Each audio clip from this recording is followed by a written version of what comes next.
All right, good evening, everyone, and welcome to episode 6 of the Titan City Chronicles, Storming Sublevel 6.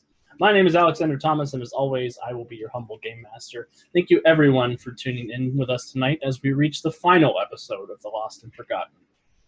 That's right. This is the end of the line for Minerva, Champion, Silvervolt, and Liam, at least for now. The goal of this Tuesday night show is to showcase this setting, so we are telling relatively short stories with our characters before we jump to a different time period with different characters. That being said, we actually have a super special show planned for next Tuesday. It will be a World War II story featuring Mutants and Masterminds developer Crystal Frazier as our special guest. So we're really excited to have Crystal on the show. It's going to be amazing. That will be a 4-hour one-shot instead of our usual 3 hours, and we will be starting at 7 p.m. Eastern. So please mark your calendars for next Tuesday. You're not going to want to miss that show. For those of you who are new to the channel, welcome. This game takes place in the Titan City universe, the setting of my novel series. Titan City is a film noir meets urban fantasy meets golden age superhero setting where costume crime fighters face off against mythical creatures and colorful supervillains. We are playing Mutants and Masterminds 3rd Edition, the world's greatest superhero RPG, developed by the awesome folks over at Green Ronin Publishing. We have got a wonderful group of heroes assembled today. Say hi, heroes. Hi, heroes. Hello. If you'd like to learn more about them, please visit our social media for a brief bio or ask them questions in the chat. Needless to say, they are all stupendous, even when they're forcing me to question everything I know about game design and why I even spend so much time preparing for each week's session. Like last week. Like last week.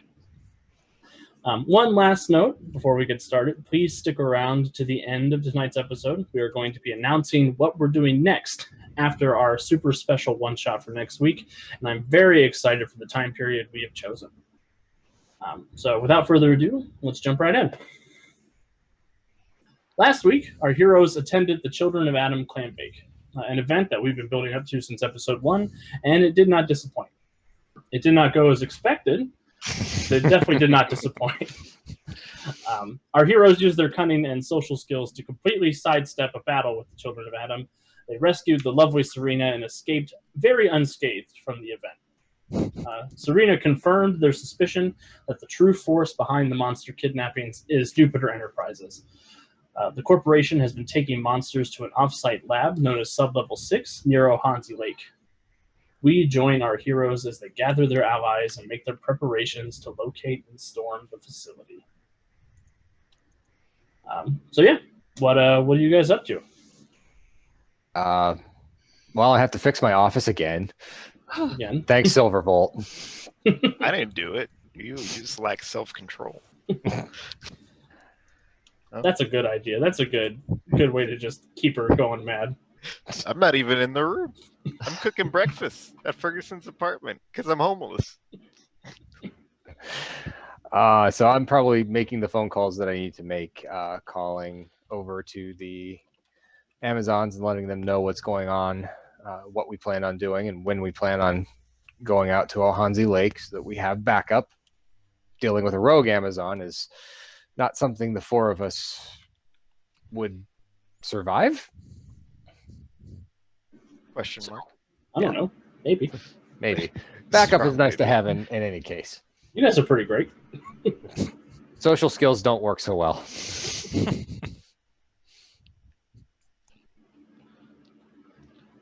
Cool. So Minerva is contacting allies. You're calling the Amazons for sure. Is there anybody else you're calling? Well, I had to keep our resident Gorgon in the loop. At least letting her know what's going on. Why don't you invite her? I don't want to get any monsters killed. And that really is a decision that the council needs to make. So I can let her know.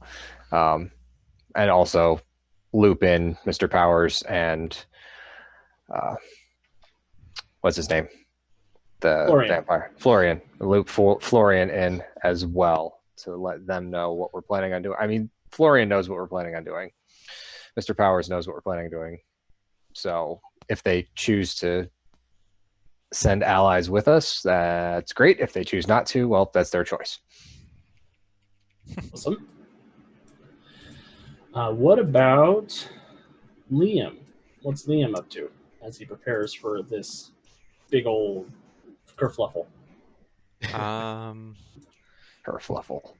I don't know. Liam's probably gonna go home, TM, his sister's house, and like make peace with his potential death. Perfect. Silver Volt's making breakfast at Ferguson's house. What else is Ferguson up to? Ferguson's probably just going through his old stuff, looking at the money I gave him, seeing how he's gonna get by. I'm gonna go ahead and plop down some eggs next to him. Here, buddy, I made you something. I know you cooked. I didn't have to cook before; it was on demand. But now we both have to cook. Yeah. Not gonna be me every morning. So you're actually gonna go out there and face off against the powers that be. Oh no, Mr. Powers is staying out of this. But I will have to go pick up those other two monsters if I want to keep my head, and if you want to keep your head too. I'm not part of this. You're associated. No, I didn't sign up for that. No. That's not what associated means.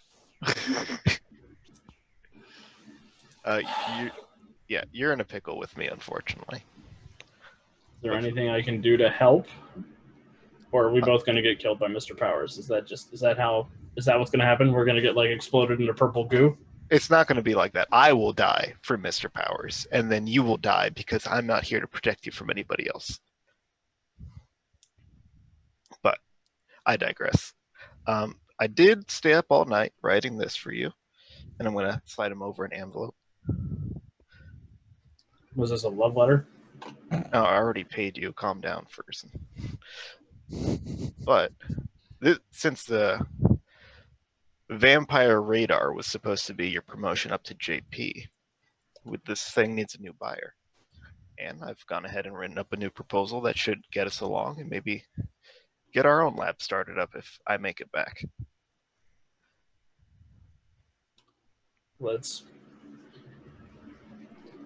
That's real considerate of you, Karawasi. I wasn't expecting that. I was half expecting there was going to be a dead frog in this envelope. No, Frop's over there. He's clearly licking the outlet.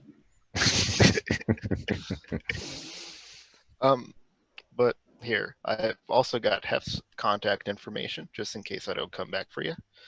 I think you two will get along. And Awesome.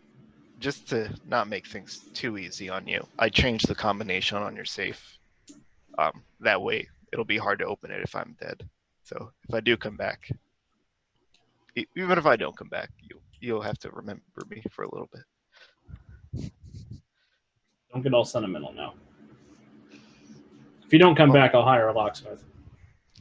You're gonna have to hire a funeral director too. I'm gonna go ahead and crack open the window.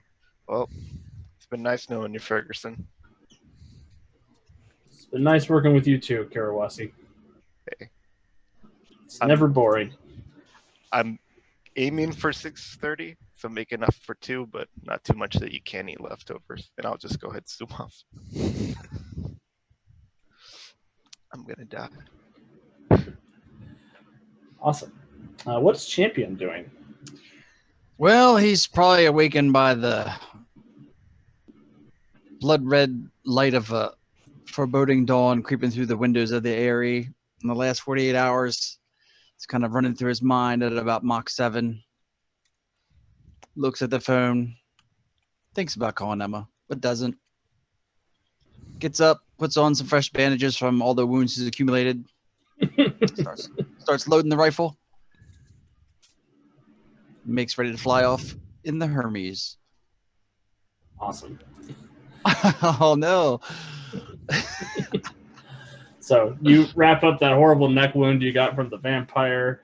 You wrap up the other horrible neck wound you got from the lich. And Think about Champion and neck wounds. He only has one neck. Why does it keep happening?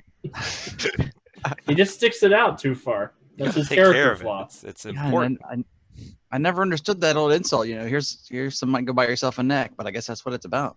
You need a new one every now and then. Awesome. You head out in the Hermes. Liam, you stop at home at your sister's house. Are you guys meeting in the morning? I guess we could say any time between. I guess After it's dawn. morning time. Yeah. Yeah, it is after dawn. So, Liam, you head on over to your sister's house. Your brother-in-law has gone off to work already because it's Monday morning and not everybody gets. Oh no, it's Sunday morning. Just kidding. Yeah, so he's home too.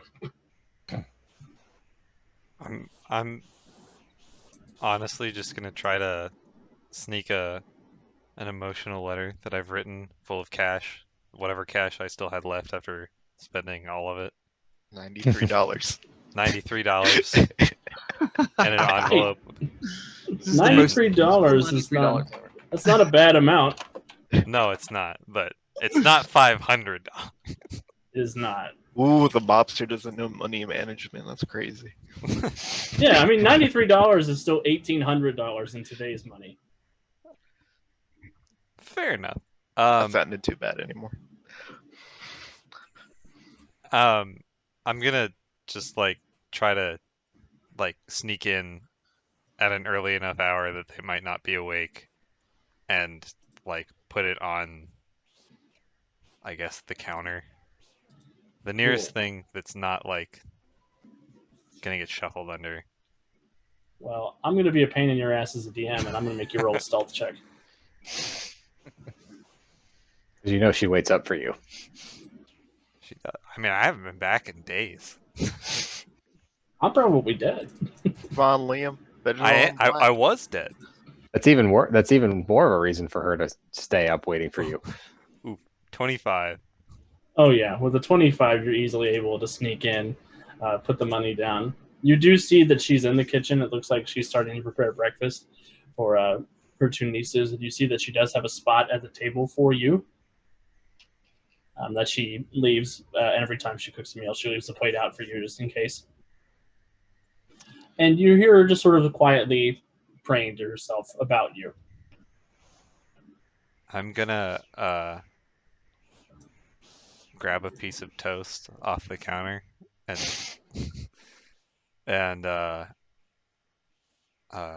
just whisper under my breath if I make it back, and then just walk out. Awesome.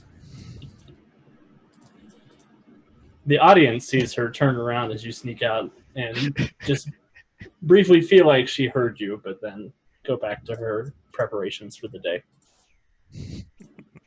Was the wind? I was an adventurer. Oh crap, it's Batman. He's back again. Awesome. So Minerva, you make a couple phone calls. Yep. Melora answers directly this time. And she does say that she and a couple of Amazons are going to head out to meet you guys at Ohanzi Lake. Okay, perfect. You're sure about that? You're okay putting your sisters at risk for this? If this concerns Otreya, it's something that concerns all of us Okay. as a sisterhood. I'm just making sure. I don't want to be responsible for getting you or your people hurt. Oh, plus Mother Superior commanded it, and Oh. Mother Superior says goes. Yeah. I don't want to be on the wrong side of her anytime soon. That's probably a good place to stay. Yeah. But don't worry, I believe in you at least. And you're working with a couple of interesting individuals. For an interesting individual too, but I think you already knew that. Some interesting information came to light earlier. I had to redo my office again. Did you smash everything again? Silvervolt decided to let loose a couple of things that Mr. Powers did the last time I worked with these guys. And yeah, the golem didn't like that too much. So Well, he's the right proper asshole. yeah. I keep telling you should come work with us, but you get more work done with helping monsters with him, I suppose. Yeah, I do more good here, unfortunately. Not that I wouldn't do good there. It's just, I guess my skill set's a little bit better handled on people experiencing some sort of shift from a regular life to a unregular life versus those taken under Amazon care. I mean, not that that's a regular life in any means, shape, or form, but a little less of a transition than going from living to potentially one of the undead or some changed creature. I agree. But we will be there for you. I can't take a whole bunch of us out, but I will bring myself and a couple of battle-hardened sisters to see what kind of aid we can provide. Okay, well, you let me know if you need us to help in any way, or should we just steer clear? We'll decide when we make contact with the enemy. That sounds like the most reasonable decision. All right. Thank you, Laura. Anything for a sister. All right. So that call ends. Then you make another call. Then I make another call. It's like, it's not possible to get all of the council on one phone call, is it? I don't think so in 1933 technology. I don't know if Mr. Powers had something Well, special less set up. 1922. Yeah. Right, even less than 1922. Do you have a magic orb globe on your desk? No, I don't. But I didn't know if Mr. Powers had some fancy communications to get in touch with the whole council at once. I will say yes, he does have a magical device that does that. Okay. So that way I can basically inform the whole council what's going on. He has summoned the council. So. But we do not grant you the rank of master. Darn it! So Mr. Powers and Florian and what's the organ's name again? I'm sorry. Estima. Festima. Festima. I call them on the line. So as you are all aware, the final two monsters that had been taken are at this sublevel 6 and outcropping of Jupiter Enterprises near Ohanzi Lake. The team that Mr. Powers put together and I are going out there to attempt to recover them, stop whatever this Project Rebirth is that Jupiter is planning. Wanted you to be aware that that's what's going on. I don't expect any other assistance than what you've already rendered, but I promise to keep everyone in the loop. Mr. Powers does excellent work, Minerva. Of course, as always. That's why I selected you for this operation. You Sure. and your human friends will be free of their debt to me by the time you have returned with those monsters. Well, you didn't think we were coming back with Serena, so you think we're coming back with these two this time? I am willing to be surprised. I see. So, Florian has informed me that he will not be rendering any aid on your behalf for this part of the operation. I understand. He let me know that he was satisfied with the return of his ward and that he no longer required our services. Believe it or not, he sent that as a letter instead of telling me to my face.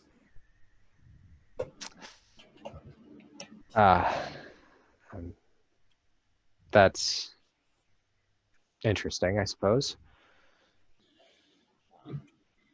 Festima, I have decided to tell her to remain back just in case. I don't think she will have the discretion that your strike team offers. Strike team. Yes, well, she would be rather indiscriminate, I suppose. She always is. Yes. So, Before I leave, Mr. Powers, Silvervolt did let something slip last night. I'm aware. You are also aware that I'm not happy about that decision. And you are also aware that your enjoyment of my decisions does not factor into those decisions. Yes, I know. I would just appreciate being looped in a little bit earlier than being told by the jerk that you made me work with. I appreciate your gumption, Miss Fonder. I hope so, because it's not going away anytime soon. I suspect not. Wait. No, yes, I suspect not. You have to. I'll be going now. Good luck. Nods and heads out. Cool. At least he didn't say, yes, you will be going now. Why does he keep doing that to me? All right, we're over 20 minutes into the finale, and the face palm counter's at 0. We need to up our game. The GM is far too calm and collected right now. We just haven't gotten to the combat yet, where we completely throw everything at him. I am going to deal 1 hero point to everybody. Uh-oh, that's a bad sign. No, it's Are we- just, There's our first pun of the night. We have squad golems instead of squad goals. Squad golems. I'm here for squad golems. Oh, man. Have fun storming the castle. All right, Quick, change the emote request. so you guys arrive. All meet up together at Club Tartarus, and what is your guys' plan? So, Silvervolt, do you know anything more about Sublevel 6? Did Ferguson know anything more, or are we basically going in blind and that's just going to be how it is? yeah. Fun fact: Sublevel 6 is on the lake, to be completely separate from the rest of Titan City. It was built in Redacted, and that is all I know. Nice. Okay. So we're going in blind. Yeah. All right. It was built and redacted. And we don't have any way to prepare for this other than to go in and try to make as quick an in and out as we can possibly do. We did pretty well at the clam bake, champion. Good job. Yeah. Well, if there's nothing left to do but kick in the door, let's go kick in the door. I don't think this one's going to have any windows to jump through, though. Or be Speaking of thrown which, through. is there a champion like tub boat that you guys are getting on over on? Champion. Well, I haven't got that far in my building, but that's the beauty of flying vehicles. They also cross lakes easily. That's true. Hermes is on the adjacent roof, so Hope you guys don't get shot down then. thanks, Silvervolt. Hey, I know JP. They got AA. I got Yeah. alcoholics. And aren't you supposed to be the anti-air? I have an anti-air in a lot of things. I mostly just run errands. But we'll see what I can do. Wait, isn't the bartender coming with us? I think he's heading with Melora and the other Amazons, and Eric will meet us there because there's not enough room in that helicopter for more than 3 of us. Correct. Funny that you mention it. You guys are sort of gathered outside, debating your plan, and a Jupiter Eclipse automobile rolls up. Jupiter And- Eclipse automobile. And then out steps Melora and a couple of Amazons. You see they are dressed in sort of civilian clothes. Very similar to your attire, Minerva. They do have sort of the long jackets. But you can see that they do have various blades and things sheathed and hidden on their person. Gotcha. Okay. I will put And- my gun down when they get out of the car. And Melora kind of leads the way. It's her and two of her sisters. She comes up to you guys and says, "Hey, what's the plan? Good to see you're all still in one piece." She kind of taps Champion on the shoulder. Thanks. Punches Champion on the shoulder, not taps. Easy there. Easy there. It's attached to the neck. So we don't know much about this base. We have a helicopter to fly out there, so we can attack from both air and ground. That, unfortunately, without any more information about what this place is, it's pretty much find the door, kick it down, and get in and out as quickly as possible. About all we know about it is where it is. The only other thing I have is my old coworker's key card. I don't know if he's been expunged from the records, but I don't know if stealth is going to be our option anyway. Well, that sounds like my kind of plan. She kind of smiles at all of you. I figured. So, battle it is. And she looks at her sisters, tells them to get back in the car. So you just want us to meet you somewhere at the lake? Well, Silvervolt, I hope we can explain to them exactly where it is. Yeah. The thing about that is, Silvervolt doesn't know. car and your company on the lake, but I don't know if I can get the car, company, and guard the helicopter while we're flying over the lake.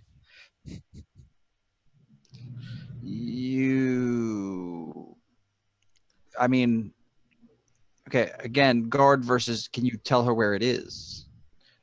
Yeah. It's at the lake, Ohani Lake. That's a little vague. Could you be more specific? That's the problem. We don't know where the entrance is at the lake.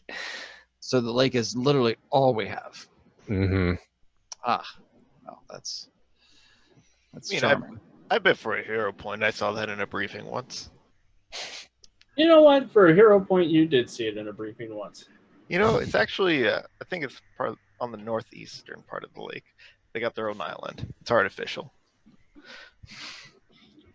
They don't have their own island, but the rest of that is true.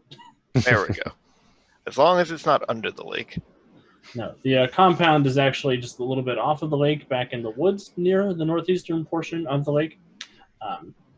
There's a little river tributary that runs that direction, and they sort of have it as a walled-off individual compound that nobody gets in or out of. Okay. So Silvervolt, will you be able to track the progress of the car since we're kind of going in as the crow flies? Yeah, I can try that. All right, so we'll try and time it for a two-pronged assault then. Mm-hmm. Wait, why not just make the car fly? Because if there's things that are going to try to shoot us down, we kind of want to be protected from that. Because I don't think Silverbolt can do that and make the car fly. I mean, can you? I can, but do you really trust me like that? No. So let's. I'm going to focus all my attention on making sure you guys don't get shot down. Perfect.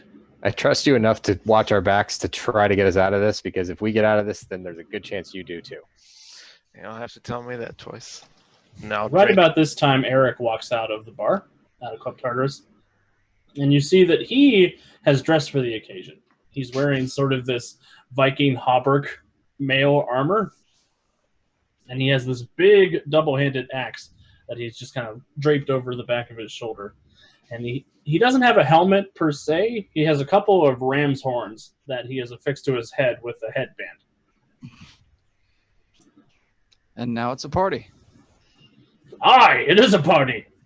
I hear we are going forth to do battle with a great enemy. That's the idea, Eric. Excellent. Who am I riding with? Look over at Melora. I can send him with the others in the air, or he could ride with you. If he goes in the air, then I'm coming with you. She looks at him and she looks at the car and she's like, "You know what, Minerva? How about you ride with us?" Okay. Eric? Yes, Miss Varner. Behave until we get there, please. I will behave until there are enemies to slay with my mighty axe. I know. That's why I said behave until we get there. So, Eric, it's all you have, that axe? Is all I have, this axe. Ha! Tiny man. This axe is all I need. What if something's really far away, Eric? Then I jump to it and I cut it with my axe. Okay. I don't know. That's a pretty solid All plan, I right. think. Well, Silvervolt, before you undermine the confidence of any more allies, let's.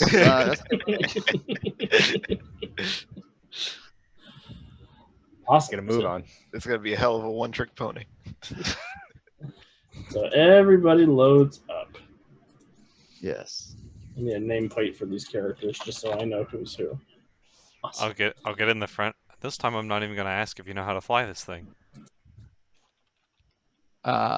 Thanks, I think.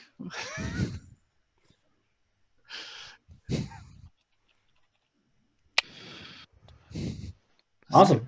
So Crank you up the guys, rotors and off we go. Just you guys gotta make roll it on back. out. It's about a 20-minute flight. By the way, the Hermes flies.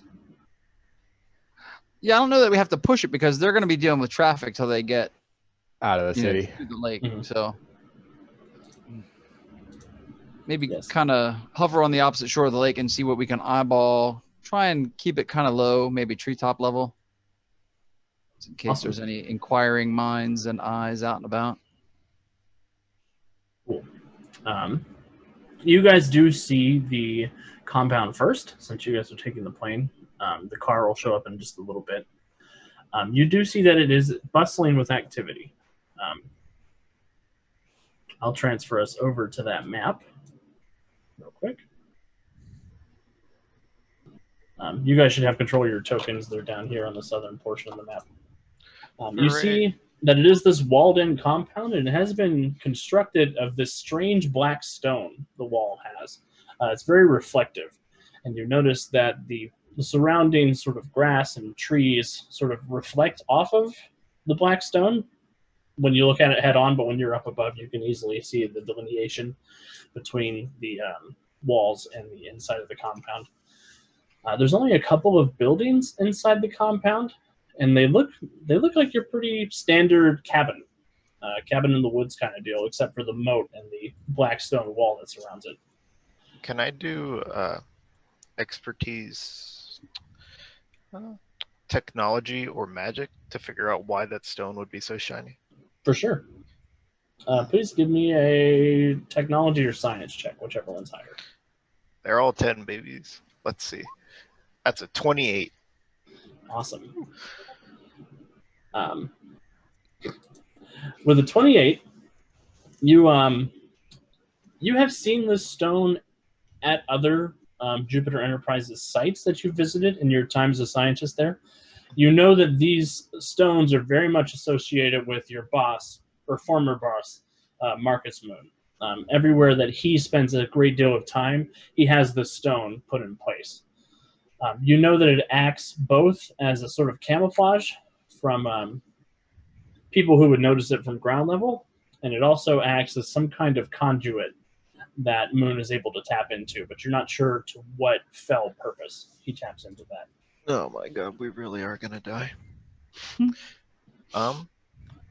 So everybody, I've got some bad news. Yeah. That shiny stone means that Mr. Moon frequents this location. So we're already at a 50-50. Besides that, it's nothing more than basically a big battery to him. Kind of hides the base a little bit with the reflection, but it's nothing you guys need to be worried about unless Mr. Moon is actually here.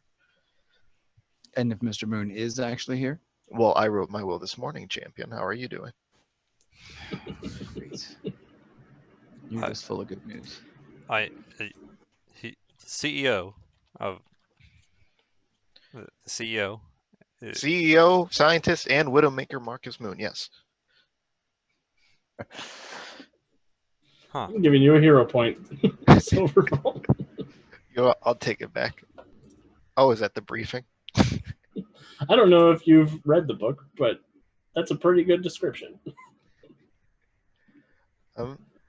So how do we want to approach this? I can launch you guys onto the wall and just skip the foreplay. We can bum rush it. I mean, shouldn't we wait for the cavalry. I mean, yeah, but there's no harm in talking right now. Unless we're spotted, but then there's a little bit of harm, but we'll get there when we're shot at. You guys do also notice that there is a great deal of activity on the walls. You see that there are armed guards about. And standing in the courtyard, since you guys are up above, you do see Otreya standing down there with her powerful, angry form. Just for anybody who may have missed her the first time, that's what she looks like. Eric, you ever killed an Amazon? I try not to do battle with Amazons when I can avoid it, but it's not something I haven't fought to a draw before. You know, maybe a draw's all we need. So Silvervolt, I assume then we should set the Hermes down somewhere undercover so you can take us over the wall? Are we sneaking in or are we rushing it? That's the big question. Well, in any case, we should probably land stealthily and disembark, yes? Maybe, maybe not. Maybe you crash Hermes into the compound, cause a distraction, and then we bum Yeah, rush. that's what I thought you were going for. All right. Hey, everybody here has enough money. I'll pull out a grenade. Liam, the helicopter will blow up by itself. We're okay. What did you make this thing out of? It's made of gasoline and hatred. It'll blow up. Put the grenade back away. I assume it's made out of mostly particle wood That hurts. That really Spray hurts. painted gold though. and canvas. Yes. I assume there's a lot of canvas involved. Yes, but it is spray painted gold. I mean, it's Art Deco, man. It's Or got maybe just Deck. painted gold. Don't be mad. I mean, the Red Baron's airplane was mostly particle board. that's true. But That's champion, since this is your baby, I'm not gonna tell you how to put it down. So if you want to sneak in, we can do that. If you just want to go all in, we can go all in. Well, I mean, it's not like my other vehicle's been totally trash. I'd have a backup. Oh wait. All right. So, all right, we crashed the Hermes. I've been planning about building a new one anyway. So, if that's Okay. the plan, let's Now have the at it. second part of that plan is you have to trust me because I got to get those people on the wall, and then I have to come get you before you crash the helicopter. Oh, so perfect timing then. Great. Wait a minute. Our plan is to crash this vehicle. Well, okay. How about this? How about we do a low sweep so that you and Liam can enter the fray, and then I'll crash it by myself and jump out, hopefully, before that happens. If you feel confident in that, I will not stop you, champion. Well, how are we gonna leave if we crash the helicopter? Are we even gonna leave? Or whatever. Everybody I- everybody can load Silvervolt's up in the fatalism Amazon's has car. yeah. Silvervolt's fatalism has basically led me to believe we're not walking away from this one. So There's a whole lake we can drown in, and then we might get away. I mean, I was at least holding out, a small percentage of possibility that we were gonna walk out of this. Right I mean, around it's this like- time, Minerva, you and the Amazons arrive. Okay.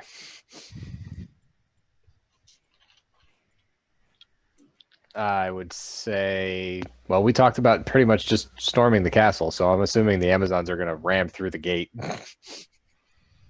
Melora is down for that. And I don't know what the others are talking about, so therefore, I'm going with what Melora's down with. all right, I'll keep the helicopter intact. Do you two want dropped off in the courtyard? Yeah, let's get off this wall and come pinch them from the side. Which wall is that? I'm assuming we're facing northeast, the eastern wall. Okay. So like right about there. It's not letting me ping. Right. Right about there. That way we can take care of these kiddos and then meet everybody at the gate. Okay. Well, gang, you know what time it sounds like? Uh-oh. It sounds like initiative time. Initiative time. Oh my lord. How brave you feeling? We're storming a compound that we have absolutely no information about. I think bravery is the only thing keeping us going. Well, I feel cheated. I feel cheated. Hey, we have a key card that says maybe we can get in. That's the 'Cause those- interior stuff, not the exterior stuff. Might work either way. Might not. I'm with him as we're shooting them. See, he's got a key card. Your deaths were warranted by the company. You're it's insured. A multi-pass. Let us through. Multi-pass.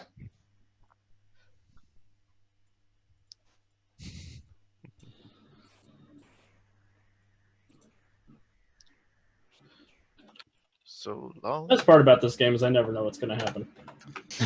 Before we fly off the helicopter, I will take out a flask and pass it around to everybody. I'll take a Nope. swig. I'll take more than a swig. Raise a glass to freedom. It tastes way worse than the white lightning you had. There is I'm that. just gonna put it back. Shake it once, realize it's empty, put it back.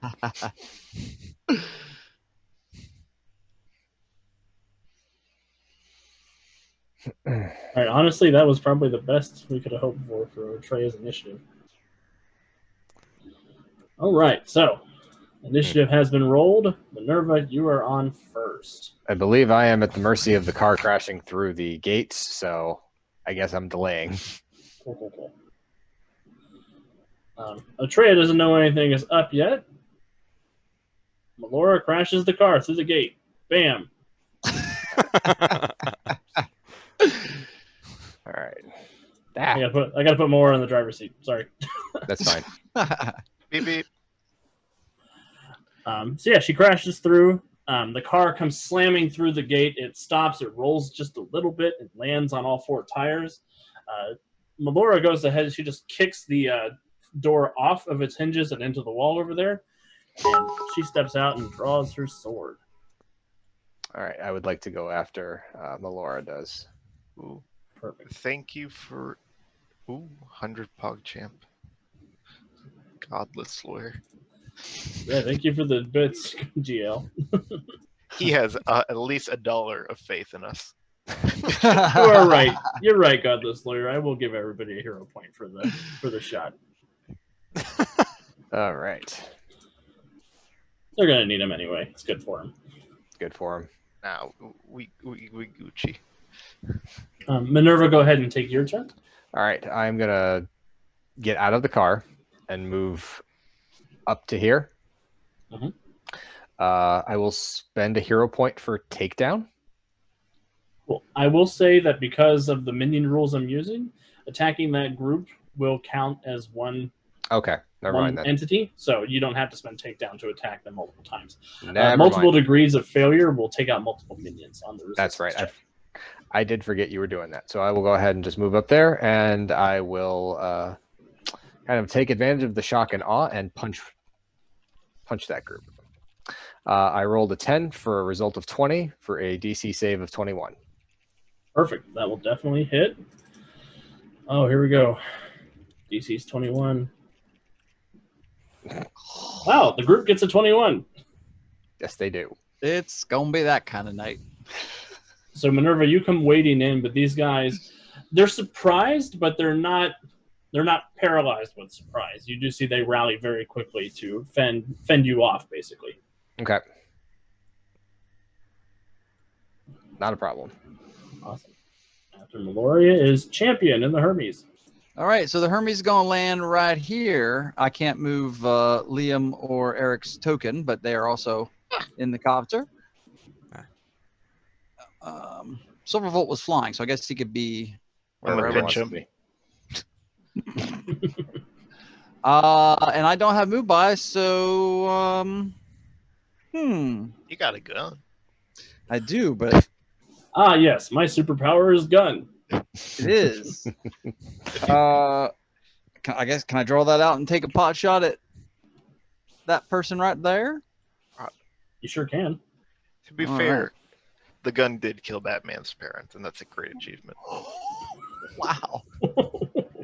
Oh. Take that, Bruce Wayne. Jeez. Holy crap. Apparently it was a rough landing because I'm assuming 12 will miss. 12 will miss. Did you crash Hermes into that No, wall, I did not or did you crash just land Hermes. there? Okay. I just landed there. Cool.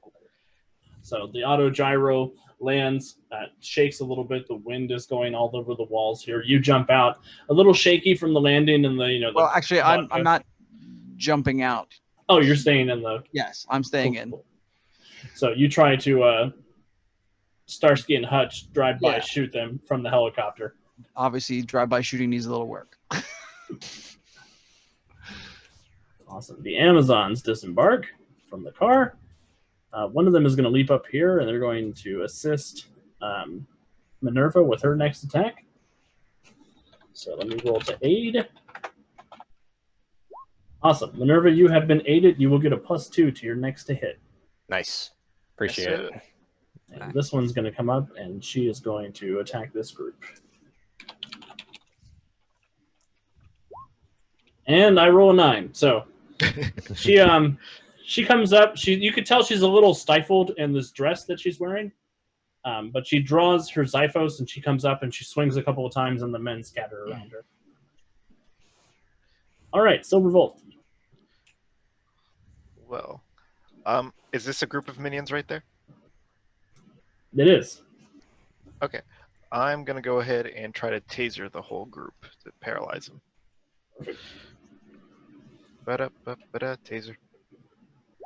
I got 20 taser, DC 20. 20 to taser will work.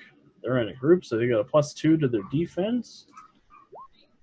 So they get a 24 to their defense because Jupiter Enterprise has brought the best people to guard this compound. Yes, they did. That's why it's a secret. So what does it look like as you come through? I'm trying to cast an electric net over them and just zap them down, but they are just not having it. You know what? I'll extra effort. You gonna try it again? No, I'm just gonna try to kill them now. Oh, okay. Lightning bolt. 20 for 25. 20 will hit. They get a +2 to this toughness save. So that is going to be, I rolled a 21 total, so that is a 1 degree of failure. So one person from the group is down. Tried being nice. I try to be nice. You're mimicking me. And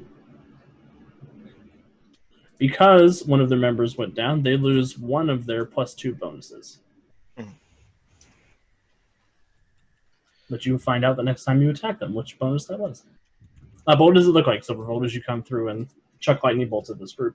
Just out of frustration that the little taser net didn't work, I clap my hands and the spare particles just turn into a spear and just ram through all of them.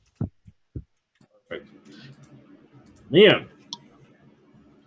I'm going to hop out of the copter. Out of Hermes, sorry. And,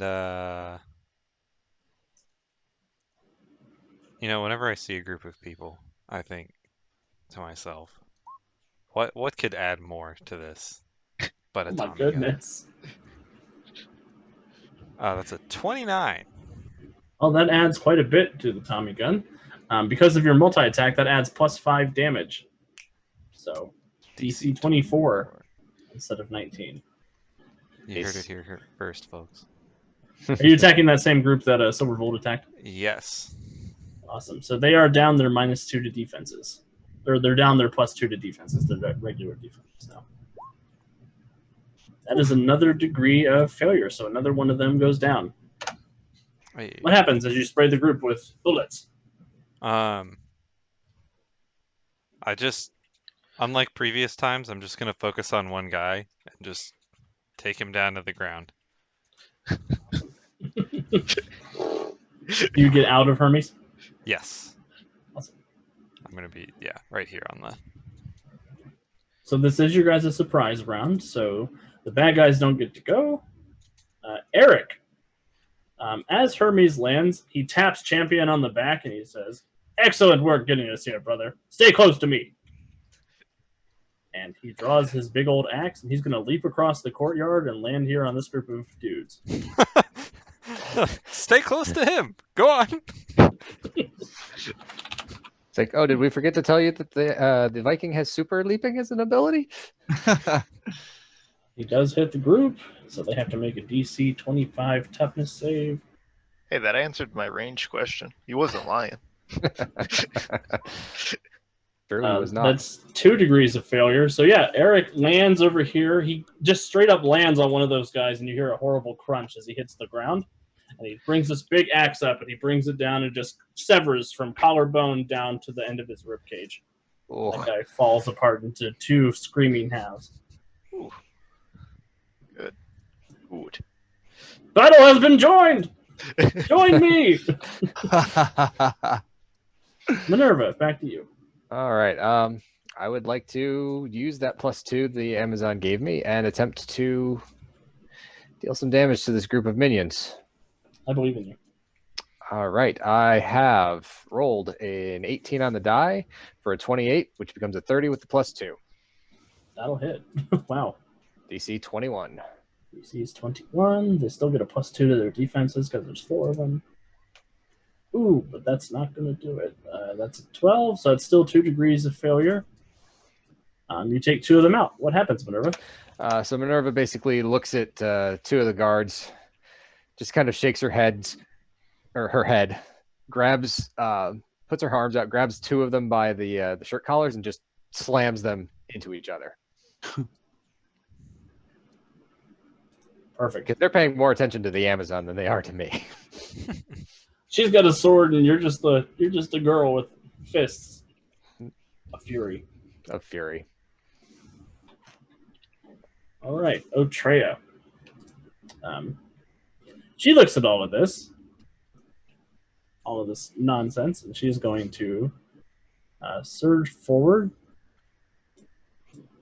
to Melora and swing her mighty sword.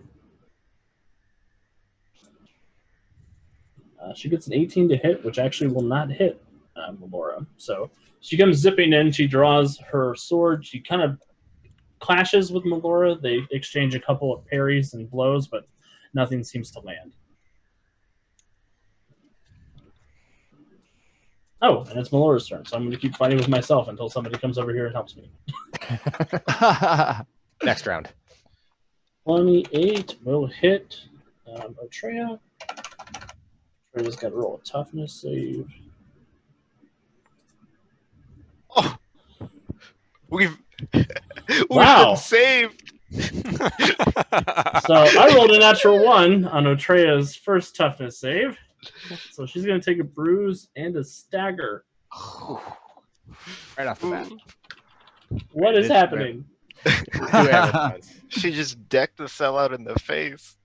The hand of fate has touched her. Yeah, so Melora, she drops back from the blow that Otreya struck out, and she kind of comes down and she wrenches her sword arm forward, and she just reaches up and stabs underneath her rib cage. And you see gold-flecked blood just splatters all over the wall of the compound. Oh, I forgot about that. Champion, you're up. I can't believe I'm following the Viking. All right, so I guess I will hop out.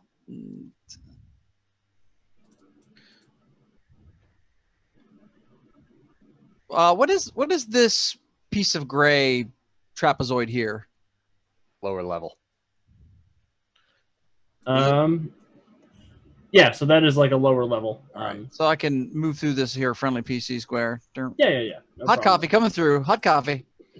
So I have endurance running for a little extra speed, and I also have acrobatic leaping, so I can make it to this landing. We can't all jump across the castle, you know, and then I will try to plink this one here with the pistol. Oh, No excuses, brother. Just battle. And 26, which is a critical with the pistol to hit that joker over there. Perfect.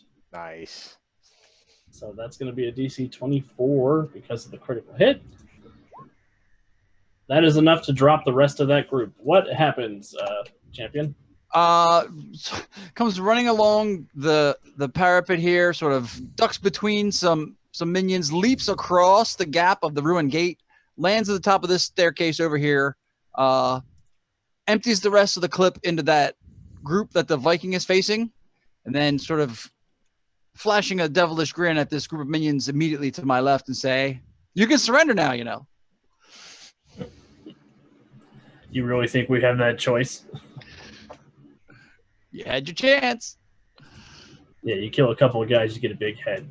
Don't worry, the boss is going to have something out here for you very soon. Zoinks. Zoinks. All right, the Amazons.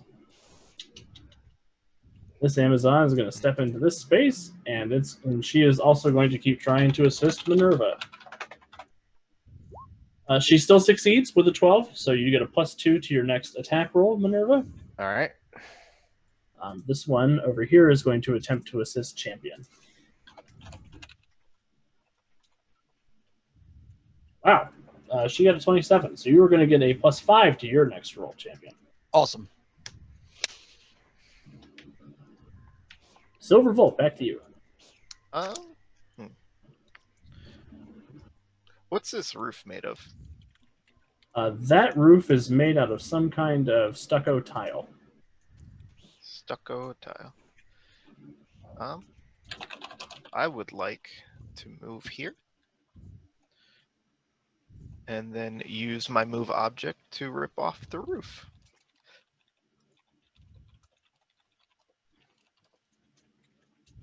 Perfect. You're just trying to rip the roof off? Yeah, like peel it open like a can. Perfect. Give me a move object check. Can I do it?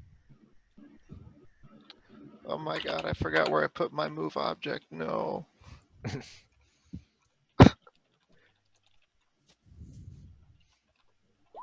25. 25, awesome. So yeah, you wrench that roof off. You see that underneath that roof looks like just a standard sort of living hunter's cabin. You see there is a big roaring hearth. There is a bunch of plush chairs. There are some stuffed deer heads on the wall. You see there's a couple of rifles mounted on the walls as well. There's a big bearskin rug on the floor. A couple of bookshelves. That's not what I wanted. I'll go ahead and toss the roof into the ravine. Perfect. This isn't what I wanted. This is what I ordered. You chuck the roof into the ravine. Is that the end of your turn? Yeah. Awesome. Liam, you're up. Okay. Well, with the mighty power of gun, I will continue my good works. The gospel according to Thompson. Oh, before I look at it, shoot. Well, never mind. I will remember better next time. That's 29. 29 again. That's another +5 to your DC because you're multi-attack. Yeah, on these R guys. Ooh, the R guys resist with a 24. Ooh. Good for the R guys. That's wild. Not again. So yeah, you begin opening fire on them. The gun explodes, but it looks like they're able to scatter out of the way of your line of fire. No. These are highly trained employees, Liam. Careful. Are you content with that being the end of your turn, or do you want to use extra effort? I feel like I've got their attention, so I'm just gonna, since I haven't explicitly stated it, I'm gonna make sure I got a cigar in my mouth. And we'll call it good. Awesome. All right, now my bad guys get to act. So these guys up here, they're going to run around this corner, and as a group, they're going to open fire on Eric. So they fire together. Eric's impervious toughness is actually such that he doesn't have to roll against their attacks, so I'm not going to roll for that. These three guys are going to turn, and they're going to try and fill Champion full of holes. A freshly ventilated Champion. Another neck wound incoming. Oh, I see how it is. That's a whole shot. He didn't declare it. Now, they do get a +2 to attack and a +2 to damage because they're attacking as a group, but I will only roll once to attack. 21 to hit your dodge. That will. Or sorry, 23, but that still hits. Yes. that was Cool. fun. So give me a toughness save. You're looking for a DC 21. Okay. Toughness. Something got all those hero points. It's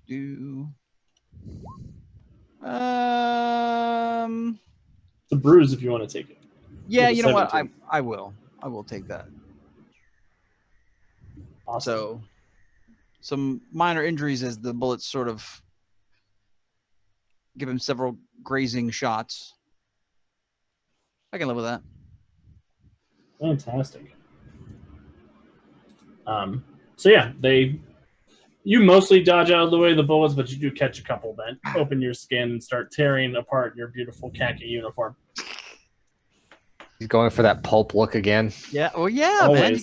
You gotta keep the brand going. You know. Yep. Leggings. And those two guys down there by Minerva are going to open fire on Minerva. They get a +2 to attack, but not any bonus to damage. All right. And it is damage 4, if that matters. It doesn't matter. I rolled an 8 to hit. So Yeah. Believe my impervious toughness is not enough to protect me from their bullets. I still miss, so you're good to go. Yes. This car here in the back drives forward up here behind Otrea. And the mounted machine gun on the back of that car is going to use its multi-attack to shoot Eric, Champion, and Minerva. Oh no! That's rude. I didn't know there was a car there. So it does get a -3 to its attack, but it is damage 6, which is enough to overcome everybody over there's impervious toughness. So I just get a -3 to whatever I roll here. I roll a 10 after my -3. So the car rolls up. It unloads with that big 50 cal machine gun on the back, but you guys are easily able to avoid any damage from that. No, I don't feel so bad about my unsteady shot from the cockpit of Hermes. It's all good. It's balanced out. And then the last group of ours is going to open fire on Liam. They do have damage 5, which is enough to overcome your impervious, but they will take a shot. They get a +2 to hit. 14 to hit your dodge. It does not hit my dodge. Awesome. So you are perfectly safe. They're cracking off fire, but you're easily avoiding it. Eric. Ha! I seem to have slain all of these people near me. Another! He jumps over to this group. Did he throw down a coffee cup? He got a natural 20, so I will say. Oh my god! Oh, So he doesn't throw down a coffee cup, but he does drink from the skulls of his enemies, and he scatters a bunch of those and stuff. wow. They need to roll a toughness save versus DC 30. So look, you can't complain later because you rolled these against yourself. That's what you get for messing with us. He didn't even swing the axe twice. It just went through once. All of them. That's So- a facepalm. My poor minions rolled a natural 1 against his critical hit. So Yes, a facepalm at last. Eric jumps over there. He takes his big mighty axe and he kind of just chucks it with both hands, and it wraps around. It slices through each of their necks, and their poor bodies drop down helplessly to the ground. He catches the axe as it boomerangs back around. He says, "I love this game." Oh man. My man out here bowling. Minerva, you're up. All right. I would like to take care of the rest of these ones so that I can go and help Melora next turn. So I will use the +2 from the Amazon and attack the ones in front of me. I rolled a 10. It gives me a 20 without the +2, 22 with the +2 for a DC check of 21. All right, that will definitely hit. DC's 21. All right, that's enough to finish off those two. What happens, Minerva? So Minerva kind of steps inside as they've raised their guns and they're firing at them. She blocks the gun off to the side, takes the man's arm, and throws him over her shoulder at the other one, basically making them both tumble off into the river to be carried away. Splash. You still have a move action if you'd like to take that. I do. I will move down. I will move next to Otrea. I will spend a hero point to go again. I will use an unarmed attack to attempt to disarm her with improved disarm. Awesome. That, however, is just a 14, so I don't believe I will succeed. 14 is not quite enough to hit. Nope. It was a good thought, though. Definitely a good thought. What's that? It's a You're hero scaring people, Alex. Don't be afraid. You'll be all right. Oh my god. The whole base is a monster. All right. So perfect. Otreya's turn next. She is going to take a standard action to take the recover action. Get rid of that staggered. And I'm going to give Minerva a hero point. As Otreya uses extra effort to go again to attack both Melora and Minerva with multi-attack. Okay. All right, here we go. With the sword. Once more with feeling. Maybe. What the heck's going on? Okay. This is being slow, probably. No, it wasn't loading my whole character sheet for some reason. Ah, So, I get a -2 to this roll. Oh, I knew it. knew it. I roll a natural 20. All right. So I got a 30 after the -2. I'm going to need a toughness save DC 33 from Minerva and Melora. Yep. It's a coming. Until I find it. All right. It's a 33, so that would be a bruise and a stagger. I can get a little bit better if I spend a hero point, so I'm going to go ahead and do that and roll again. That becomes a 25, which is just a bruise and a daze, I believe. Yes, that's an 8-point difference. So that would be a bruise and a daze. However, Melora gets a 16 on her roll. 16 minus 33 is 17. Is that correct, math, folks? Yes. Awesome. So Melora is actually immediately subject to the dying condition. As Otreya sort of rallies, she inhales deeply. She sees that you're trying to take the sword from you, and she smirks at you, and she says, "Oh, if you want it, I've got it." And she goes in, and she stabs Melora up underneath the neck and drops her to the ground, and she turns around, and she just takes a deep gash out of you, Minerva. Yep. Melora is dying, so somebody needs to save her. Champion, you're up. Okay, I'm suffering condition lag. They've kind of got rid of what I wanted to do next, so I don't know how you want to wizard this up. My goal is to dump those 4 clowns into the moat. So, and with your minion rules, would that be like a trip attack? But the problem is then I would need to move them, not adjacent, but like sort of shove them off the back. I don't know if you want to add to the DC for that or how you want to handle that. Well, if you want them to be prone, we can take it as a trip attack. If you want them to be out of the fight, we can just call it a regular unarmed attack, and we can flavor it as you knocking them off the moat. Okay, that'll work. And I have the +5 from the Amazon there to my left. You sure do. All right then, here it comes. So be a good time to power attack if you have a. If you have that as a I maneuver. I do indeed. And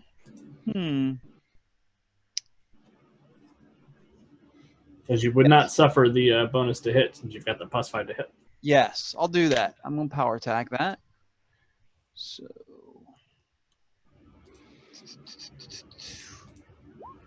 that's a 23. That's perfect. So that's actually a DC 24 then because that's power attack. And my minions roll a big old 7. So yeah, you do take those 3 guys out of the fight. What happens, champion? All right, so they had spun and fired on him. So he just sort of lets loose a growl and ducks under and basically does sort of a flying tackle and knocks 3 of them off the back of the wall and into the moat. Perfect. All right. Do you want to move, champion, or are you happy hanging out there? I think I'm gonna jump down since there's problems down here. See if I can't draw, maybe another neck wound and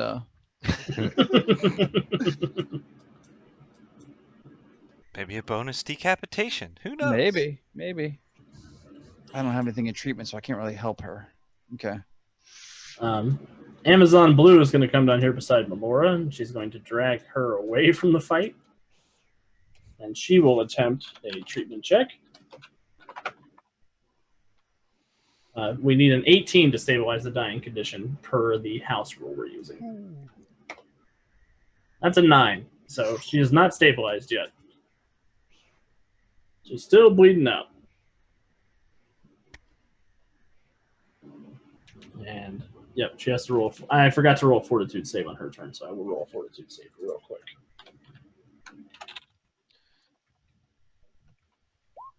All right, Melora stabilizes on her own. She rolls a 24, so she is no longer in danger of bleeding to death, but she is still unconscious and out of the fight. This Amazon will come down and try to aid Minerva. She gets a natural 20 on that, so you get a +5 to your next roll. All right, nice. She will look at all of you and say, it might be a good idea for you guys to get a move on. Right. But you can't kill all of us. You can. I am Spartacus. Silvervolt, you're up. I still see that woman that was trying to bleed out right there, right? Yeah. Okay. My heart has grown at least 2 sizes. I'm gonna move object her into the cabin where she's out of harm's way. Awesome. I will give you a hero point for your heart growing 1 size. Hooray. 2 sizes. And I would like to spend that hero point to do an extra effort and chuck the car into the ravine. Perfect. Roll to hit the car with your move object. 24. Awesome. You do hit the car. You roll a d20 plus 10. Yeah.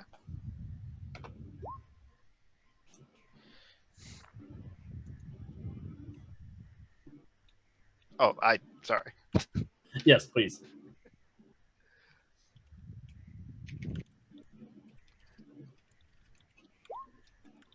There we go. Born a gambling man. 16 Awesome. to 13. You win. So the car gets chucked into the ravine and is out of the fight. What happens?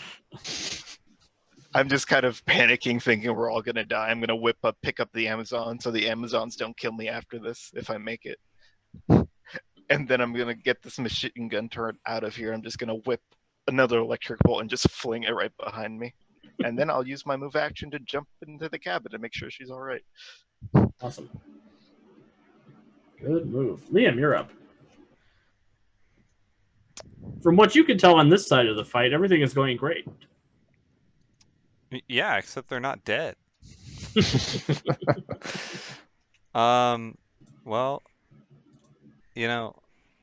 Old Faithful, this time with a power attack, and I'm totally blanking. All out attack? All out attack, yes. Gun them down in the streets like the degenerates they are. Good old slaying maneuver. Gets me 17. 17 is enough to hit. It's not going to give you a bonus for your multi-attack, but it is enough to hit. And then I do have power attack for +5, so DC Yes. 24. yes. Get him. I roll an 8, so those two guys go down. Hey. And as I'm doing that, I'm gonna. I don't actually know where we're going, but I assume it's behind. I assume it's not this cabin that he's ripped a hole in. So I'm just gonna run along the roof over here. He did rip the roof off. Oh, I thought he ripped a section of the roof off. Yeah, this is gone. Wow. And that's just a regular hunting cabin. That's Far what it as I looks know. like. I'll jump down in there. Whee! Cool. My last Jupiter Enterprises employee comes up here, and he is going to aid Minerva. Or Otreya. Suppressing fire. He succeeds, so she'll get a +2 to her next attack. Eric, seeing that he is out of his target-rich environment, whips around. He says, "Amazon, I have words with thee." And he leaps down behind, and he's going to bring his axe down on Otreya.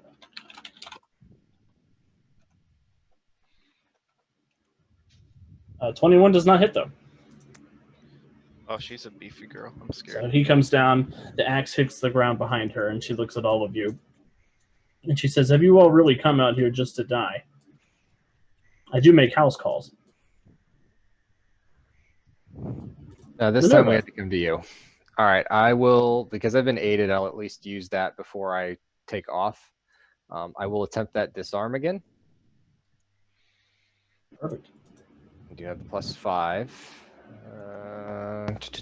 I rolled an 8. That gave me an 18. That becomes a 23. I think I can do better by spending a hero point, so I will do so. I also think you can do better. It becomes a 28 to attempt to disarm Otreya. 28 will hit. So you disarm her. Let me double check the disarm rules real quick. Our handy dandy heroes handbook. I believe if it's over by a certain amount, I get it. Otherwise, it's on the ground in front of her. Yeah. So if your attack succeeds, make an opposed check of the attack's damage against the defender's strength. Okay, so your damage is 6. Yep. And it's opposed by her strength. So you roll d20 +6, and then I'll roll a strength check.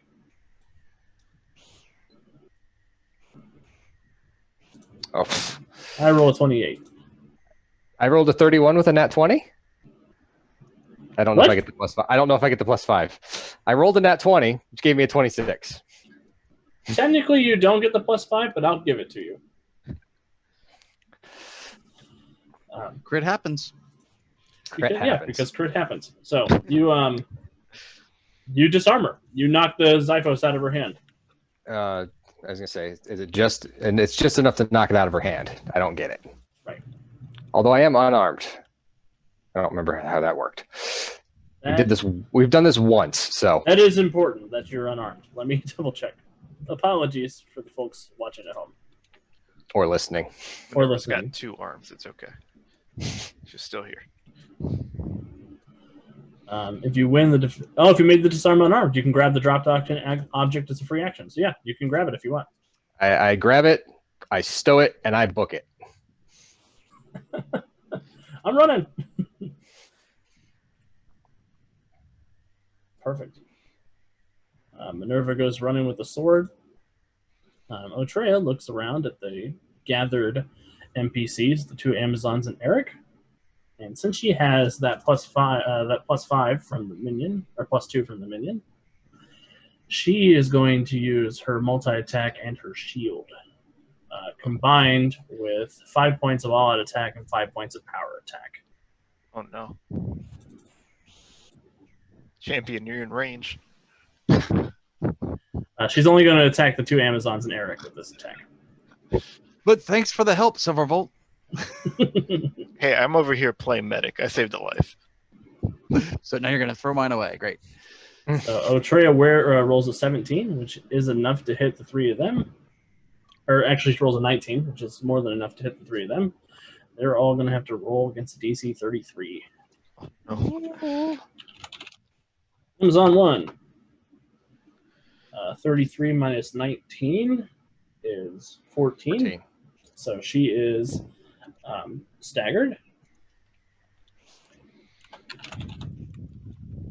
Amazon number 2 is bruised and dazed, and Eric Don't care. Eric is also bruised and dazed. So Otreya, she takes the shield that she still has, and she sort of whips around in between all three of these people, jumping from opponent to opponent, and just leaving broken noses and battered sternums in her wake. And Champion, I'm going to give you a hero point. Cause here Oh, it comes. no. And she's going to chuck the shield at you and bounce it off of you and bring it back to her. Wow. I'm getting Captain America by this angry chick. That's great. Oh, no! Right in the neck wound. Ooh. This is obviously Silverbolt's fault. Hit his big mouth. So I rolled a natural 20. I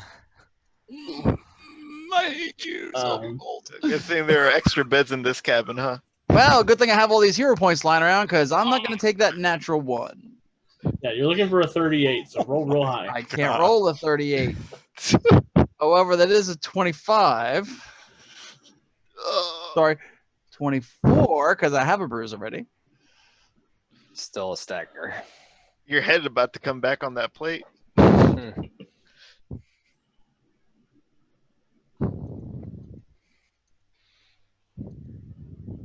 Are you happy with that 24, or do you want to roll again? I mean, I really can't do much better than that.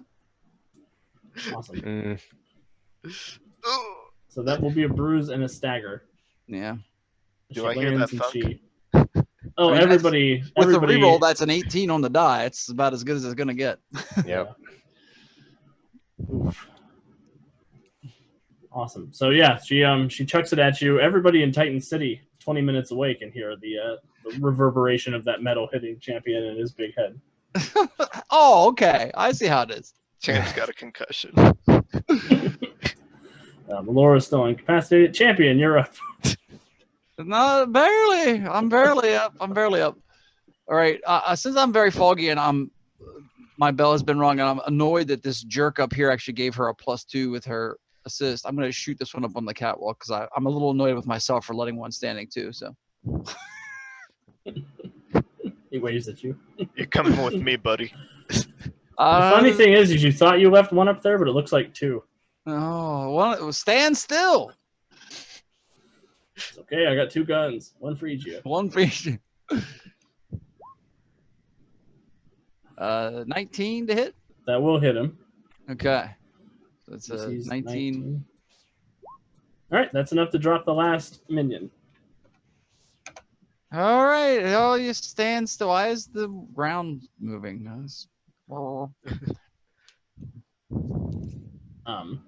This Amazon who is staggered is going to grab Champion by his shirt, Aw. and she's going to chuck you over here into this building. I'm trying to help. Woo. Roll an acrobatics check. Good thing that's a reaction. All right. Yeah, Acrobatic. what a woman. 28. You're good. You're dizzy, but you land on your feet inside the room. Oh, man. Why didn't you tell me they could throw those things? Are you one of the things? Did you just get thrown? Yes. Where Again, did you come from? this is becoming a thing. The other Amazon tries to aid Eric and gives him a +2 to his next attack. There's blood and guts out there. It's not. It's ugly. Okay, come on, guys. Everybody focus. It's only been 5 minutes. That Atreya chick, she's just murdering everything in sight. I'm gonna go ahead and can I search the room? You sure can. Give me an investigation check.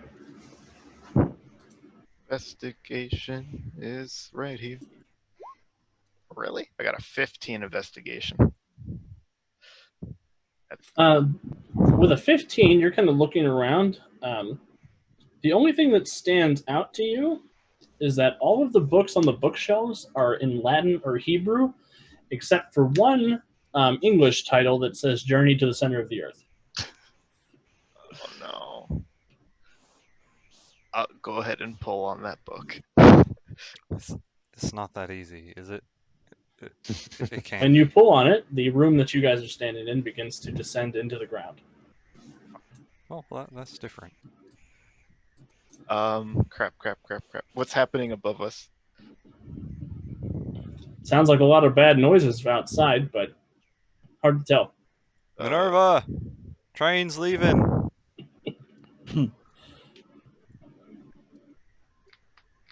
I don't know if can Minerva survive a good jump. Probably. Yeah. She's squishy. She's fine. Okay, I believe in that. Squishy.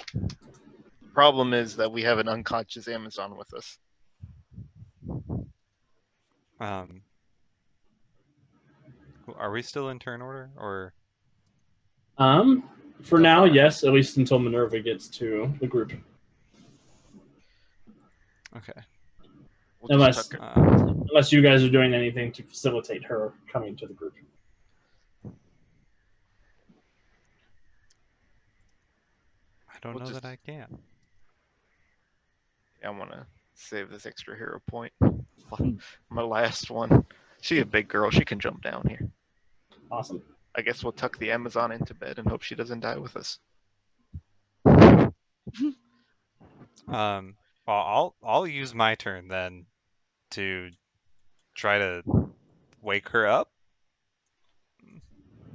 You will have to administer some kind of healing to make that happen. Whether it's the healing power or you could try a treatment check if you want. I will try a treatment check. Give her some nicotine. Give her a Lucky Liam. That'll make her okay. Those are the ones Smack on the prescribed by back. the Surgeon General. Does anybody got any whiskey? A drink at all. Oh, you know what? I've got hero points. She could be awake. Liam makes it worse. That's what he did last time. Come on, Look. Liam. That's her spleen, not her heart. All right, there we go. That's an 18. Perfect. That is actually enough to wake her up. Her eyes kind of flutter open. She looks around. You see that the whole front of the dress she's wearing is stained with that gold Amazonian blood. Rise and shine. Where are we doing? Where are we? Are we dead? No, not yet. Are we going down? Yes. Okay, good. I thought my bell was wrong, but it's good to know the Last room I is checked, moving. we're going down. Not to be rude, man, but your bell was cracked, not wrong. If you want another crack at the other Amazon, you want to get off now. I should go help my sisters. You guys go help the monsters.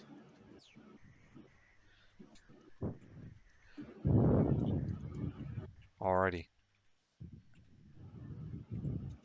All right. One more roll from Eric before the party disappears from this fight.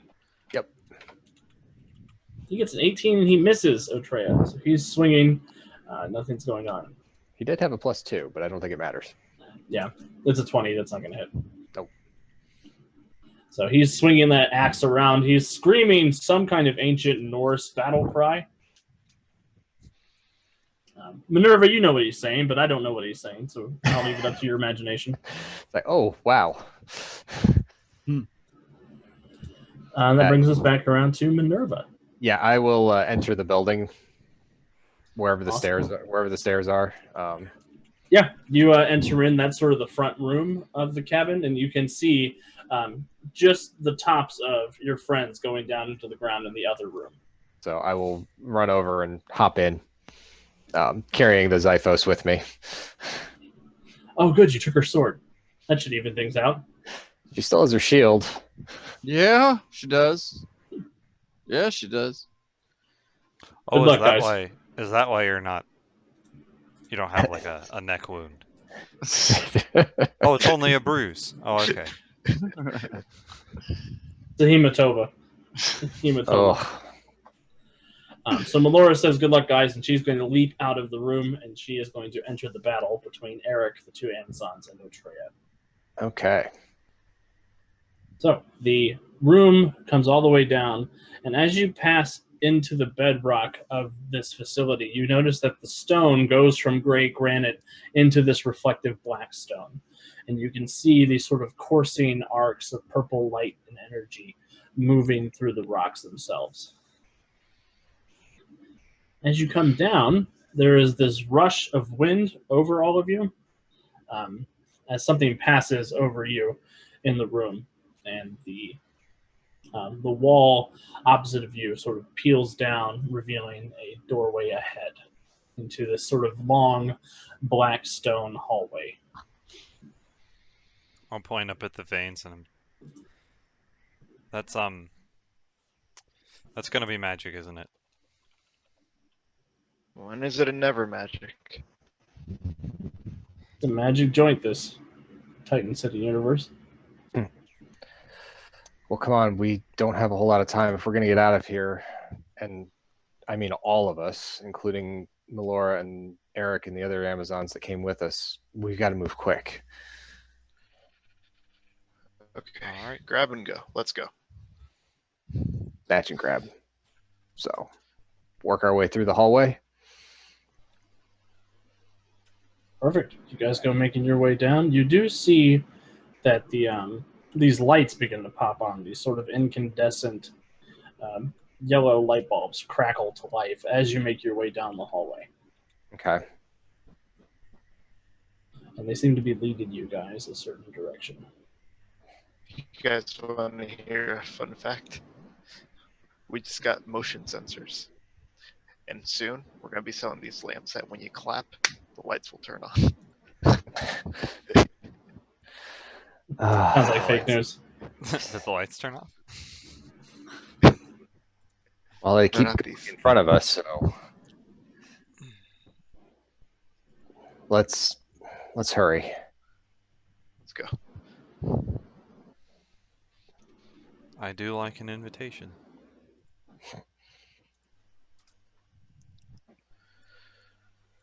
Perfect. So you guys go making your way downtown, walking fast. We're not homebound yet. Not yet. Soon, though. Hopefully. Hopefully. Big hopefully. Awesome.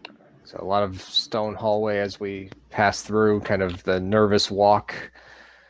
Well, fast walk, I should say. It's echoey. It's very echoey down here. And you guys can just hear the crackle of electricity up ahead. And as you begin making your way down farther, you do notice that the black stone sort of gives way to these glass cells.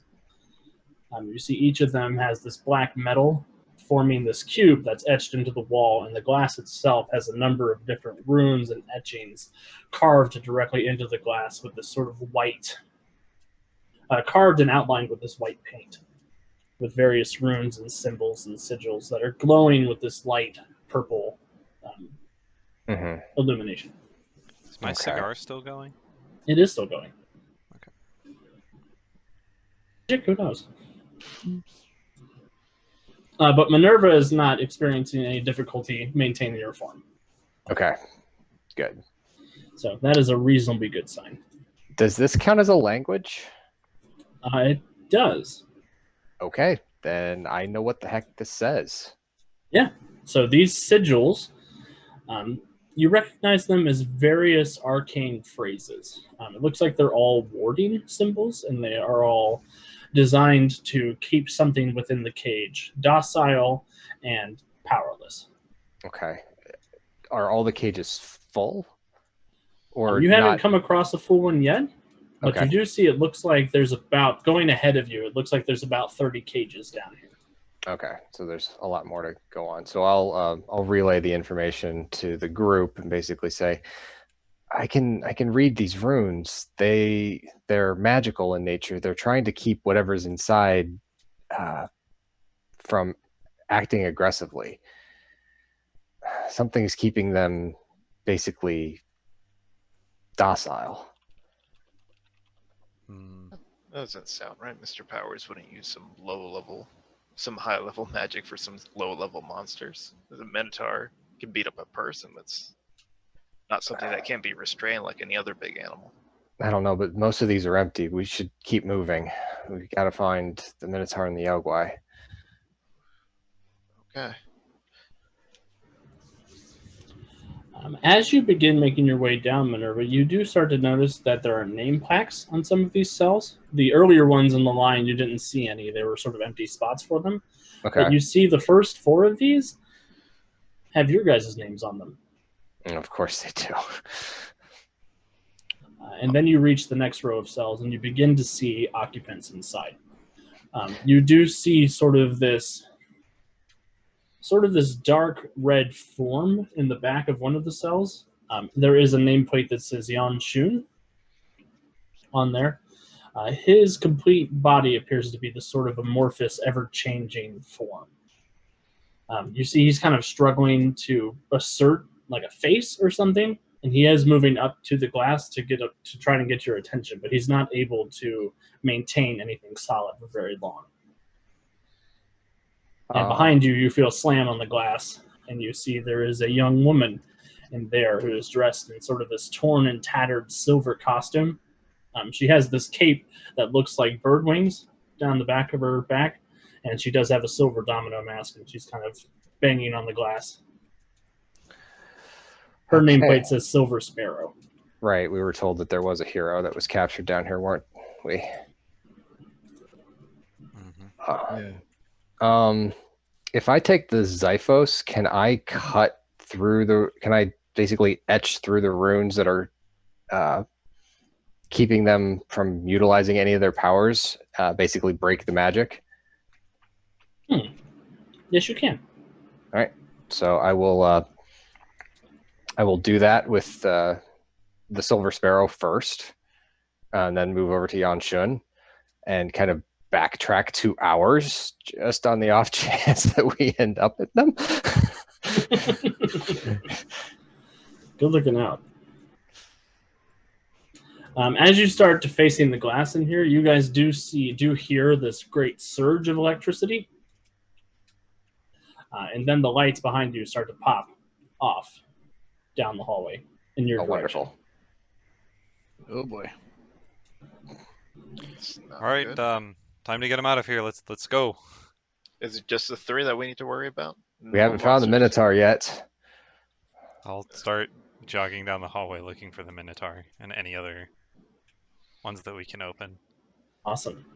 So yeah, coming on down, you do see there are a couple of other monsters that are being held down here. You also see a couple of humans being held down here. You do see Roy Alston down here, the leader of the Children of Adam. I'll give him a bird as I run by. Oh. Rude. How long does it look like he's been down here? Looks like he's been down here a while. You see he's got a beard that he's growing. You see he's sort of these tattered and soiled, nice clothes. Ah. I wave this sorry. If you were a different racist. I will start. Can I smash this glass with the butt of my gun? It doesn't seem to have any effect. Is there a rune on there that would is strengthening the glass or anything that I can tell? Give me an expertise magic check. I don't have that. So is that just a regular int? Yeah, go ahead and make it a regular intelligence check. Okay. Wait, wasn't Roy at the clam bake? It was. Mm-hmm. Oh, that's not good. Or That's someone looking like Roy was 7. at Yes. It's all Greek to you. I'm gonna hold on to my hero points because I think I might want those for later. Might need those for later. As much as I hate to say it, I think we need to get Roy out. I think we need to get all of them out. I don't think we're gonna get a second chance at coming back down here. The electricity surges once again. Whenever you start stabbing cages as fast as you can. I'm cutting through the runes, trying to basically let the occupants attempt to power their own way out, because I don't think I can actually cut through the glass with the Xiphos. How does the doors look like they lock? It looks like there is some kind of magic seal between the glass and between the metal itself.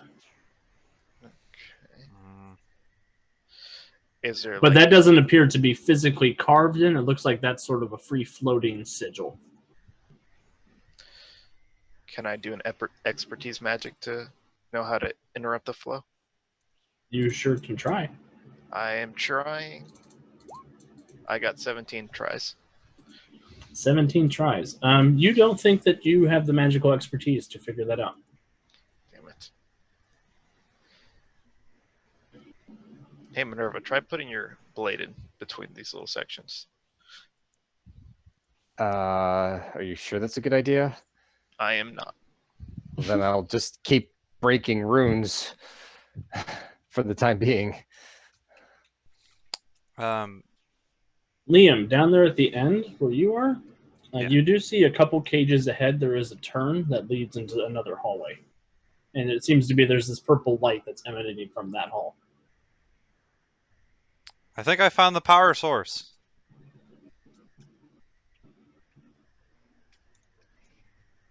Which is hopefully not stronger than guns. Please roll a perception check, Liam. Oh boy. Is this one thing guns can't beat? That is Yes. a 22. You hear something very quietly whisper in your mind. Be careful. I cannot keep you safe from what lies beyond.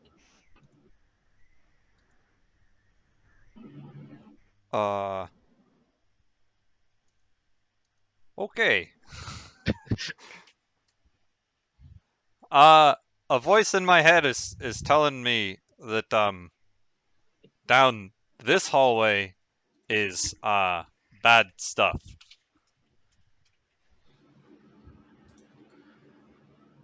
Well, Fine. Did you find the Minotaur? Did I see the Minotaur? So I was You haven't writing seen him yet, no. down. No. I think we're probably gonna cut the power to get these boys out. Bolt, can you do anything about the lights keep popping off? Not holster the pistol and get the rifle ready. It's or getting not really. A little That's a power surge. frisky down here. And it's popping the bulbs, so it's not like I can get the light back on without a bulb. Okay. Trying to figure out what else we can do. You guys hear electricity surge one more time, and you hear a bellowing roar of agony coming from the hallway that Liam is near. I'm gonna go ahead and dash towards Liam. I'm working on freeing who I can that appears to be of any help. So Jan Shun and the Silver Sparrow would have been my first Awesome. freeze. Silver Sparrow first. Are they actually getting out? I don't know. Basically, I was trying to cut through the runes to see if they could then use their powers to attempt to get out, and I'll take it from there. Yeah, so when you desecrate Jan Shun's rune, you do see that he snaps into this sort of demonic form, and he lurches and he looks around and he mouths thank you through the glass, and then he disappears in a cloud of red smoke. All right, Jan Shun's free. You scratch the runes on the Silver Sparrow's cage, and she looks at you, and she shrugs.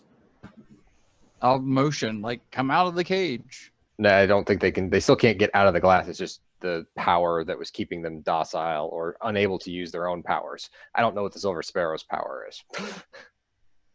Champion, you have had a run-in with her. You know she doesn't have any powers. Okay. She's like you. Okay. So with the runes busted up, though, I will try rifle butt to glass to see if things are different now without the magic rune intact. You tap it, and nothing happens.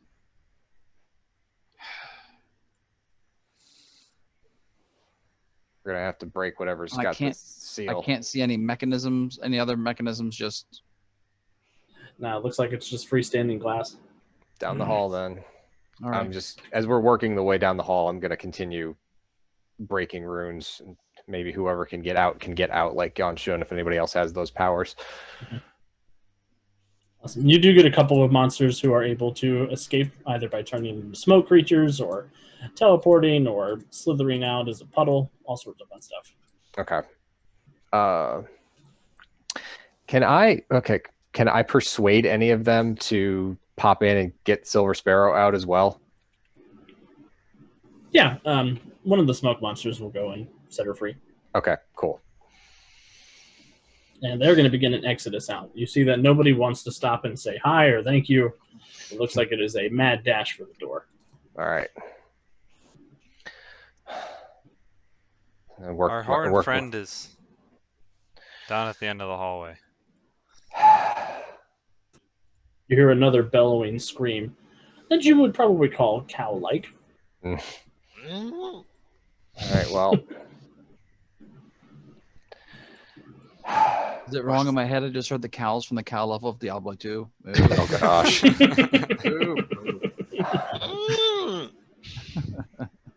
Liam, you said you heard a voice. Yep, and I'm gonna light up a second cigar and put it in my mouth. Oh, he's two-fisting. This can't be good. Well, then whatever we're doing, if we're going down there, it's one shot, one turn, one go. That's it. Well, pull out a grenade. Let's go. Liam, I didn't know you wanted to be a martyr. Living is easy, young man. Dying is harder. Wait, no, other way around. I think I'll be all right.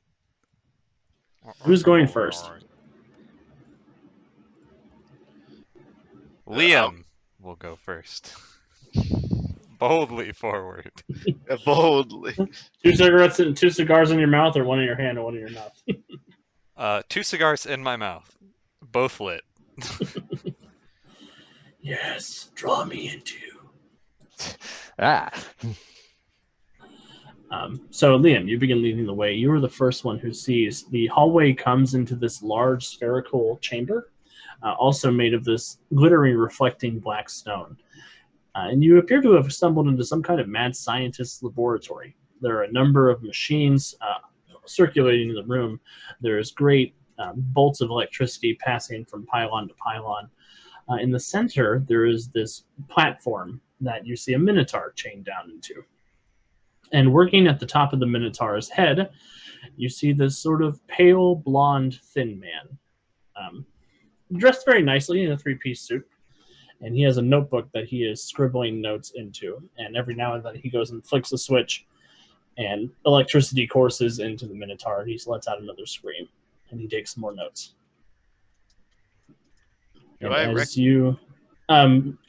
Silvervolt, you do recognize this as Marcus Moon. No. And as you guys begin to sneak in, he does say something. His voice kind of perks up, and he says, I was wondering how long it would take for you all to get down here finally. My calculations told me that it would only be either today or the next day. I'm surprised that you got here so fast. And none of you died facing off against Atreya. That is another interesting variable I hadn't anticipated. It was a close one. I presume you are here to rescue the creatures who are being imprisoned here. Already done, actually. This is the last one. And I'll hold up the grenade. Do you mean to use that to do harm to myself? I mean to use this to extract all appropriate parties from the danger zone. Well, I am grateful that you brought Minerva down here. I had anticipated that perhaps she might be the key to Project Rebirth, and I was agonizing over various methods of getting her to come down here, but allowing you access to this facility on your own, well, that was the best way to get you face to face with me, wasn't it? I mean, I would have taken an invitation. You still hot on your boss now, Minerva? Miss Votner, will you please step forward?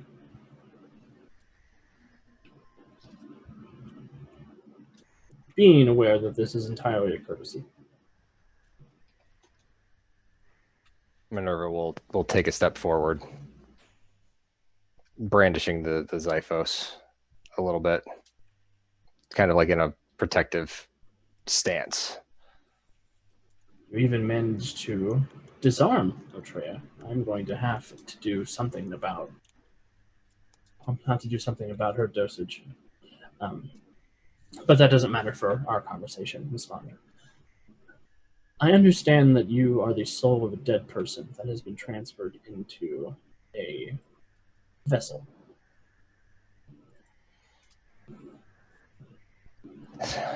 So that appears to be the case, yes. Do you have any information as to how that happened, how that was made possible? Through an ancient rite that went awry, apparently. Went awry in what way? Not meant to pull the soul of a sentient creature. And do you know how you managed to do that? No. Well, that is a shame. I had hoped we could settle this as a conversation, but the rigors of Project Rebirth demand that I dissect you and figure out why your body has transferred into this vessel. I assume you understand. No, I really don't. Well, understanding is the burden of geniuses. I will not trouble you with it. Just know that I will endeavor to make your death as painless as possible. And he takes off his suit jacket, and his body begins to course with these black veins that pass from his eyes and his mouth and his nose up to the back of his head. And you see his flesh begins to bubble and boil, and this creature of pure darkness emerges from his body. You see it's dripping this sort of inky liquid, and it's got these growing, gross talons, and it has eyes that open and close all over its body. And he is going to move to attack you guys. So please roll initiative. Oh boy. Well, I guess I should get tokens out for you guys. That would be helpful. This is not good. This is no bueno.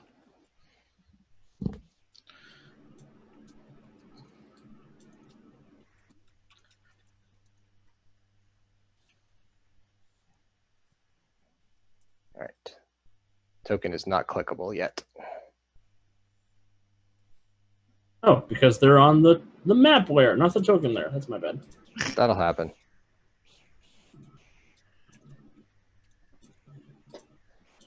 I was wondering why they weren't showing up to represent characters. There it goes.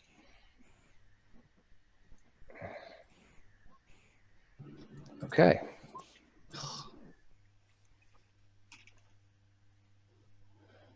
Kevin is feeling the pain of not playing a speedster. I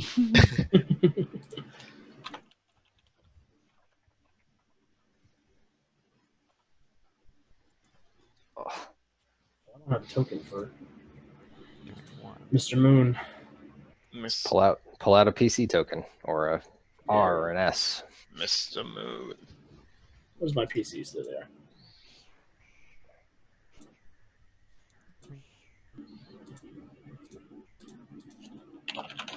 Oh boy.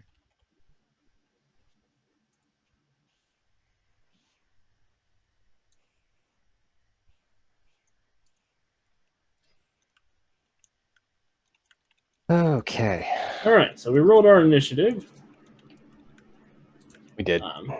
Marcus got a 25, Minerva got an 18, Karawasi got a 13, Liam got a 10, Champion got a 10. The Get Up and Go must have got up and left. Ooh. Uh-oh. All right, Yep. so Moon, he is going to slither forward along the ground as a flat two-dimensional shape, and he pops up next to Minerva with these black encircling tentacles that are going to try and grab a hold of you and suck the life out of you. Yep. With the 26 to hit your parry. Yes, very much so. Awesome. Please give me a toughness save. You're looking for a 28. Sorry, Okay. 29. Okie dokie. Toughness save. Natural 20 on the roll for 29. Heck yeah, you're A-okay. So the tentacles wrap up around you, and you feel them begin to leach the energy out of you, and you feel the golem inside you freaks out, separate from your human spirit. You feel something jerking in between your subconscious. Oh crap, that spirit of air actually did get pulled in here too. Let me out, let me out, let me out. Let me in, let me in, let me in. All right, Minerva, you're up. So Moon moves forward and does that. Does it look like his equipment is... How much of his equipment is like active and live in here? It looks like everything is active at this moment. Everything's sort of just alive and going. Is there electricity. a like a central... Can I tell if there's like a central console that seems to be the hub of all of it all? It looks like it all feeds into the platform that Vine and Wolfheart is resting on. So it all feeds into the platform. All right. Can I chuck Otrea's Xiphos into the base of that platform? Sure can. Attempting to sever all of the connections. Yeah. That sounds cool. All right. You said throw will use my unarmed, I believe. Yes. Yep. So I will roll that. That was a 17 on the die for a 27 total. Heck yeah, you chuck that Xiphos into the machine spirit.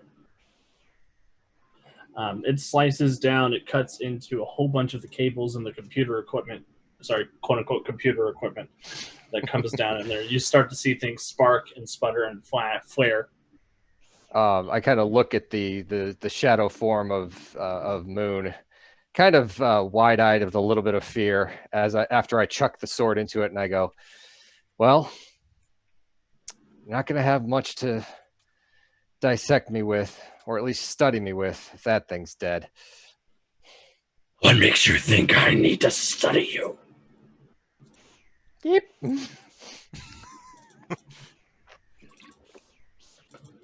Volt, get us out of here. Silverbolt, you're up. No, I know what I'm messing with. You know what? Minerva had such a great idea. I'm gonna go ahead, grab that sword, fly over there, and I'm gonna try to free the Minotaur. It's a play. It's a good play. So is he chained up, or is he just in a He magic is chained. It looks like he's chained at his arms and his legs. Okay. Magic sword cut pretty chain, please. What do you want? Go ahead and roll an unarmed check. Unarmed.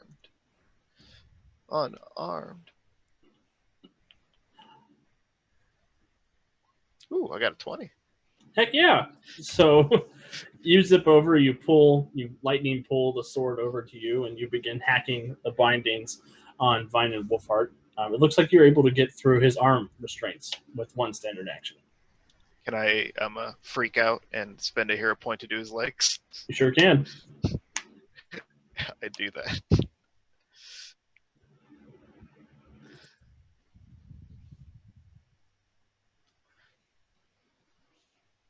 So give me another unarmed check. Oh, I'm sorry. 17.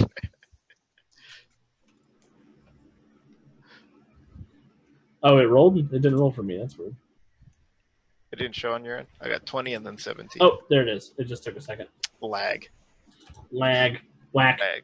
All right, 17 will hit the bindings. So you cut his legs free as well. Ooh, my connection to the server has been interrupted. Oh no. And you see Vinan is still unconscious, but he is free. Ah, crap. He's got a big cow tongue that's lolling out of his mouth. Oh, the fat one has to be the one we need to get out. Right, so after the mighty Silver Volt, Liam Slane. So how close is everybody to Moon right now? I am not at all. I think Minerva's probably the only one who's really close to him. Okay. And he came over to her, so if anybody was close to Minerva, that close. I'm just gonna shout. Okay, so question: Can I spend 2 hero points in a round? You sure can. Okay, I'm gonna shove Minerva out of the way, and then spend a hero point to extra effort, Perfect. and then spend another hero point to power stunt, and drop the grenade at my feet. Both of them.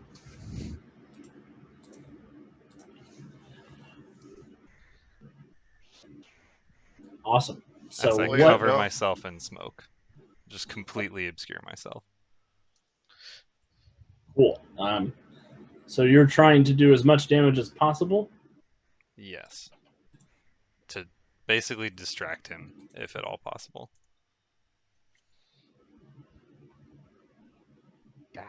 Sorry about that, guys. Got to fix the cameras now. Yeah, I got it. All right, I think the cameras are fixed. I think they fixed when Andy came back. Nah, we still a little swapped around. Um, But that'll get fixed here so, shortly. While you were gone, I shoved you out of the way and surrounded myself in smoke and dropped 2 grenades at my feet. Okay. Armed grenades. Just to be 100% clear. Oh no, you pulled the Right. pins? The Crazy. dangerous kind. Crazy. Pulled the pins. The hot potato kind. There we go. What So yeah, do you want do me that. to do with that roll Well- or otherwise? We're going to call it an area burst attack, and since you dropped 2 grenades, we're just going to make it an area burst. We'll go with a full 10. Okay. Usually I wouldn't make it that dangerous, but Moon's really dangerous. We're all dangerous to ourselves and each other.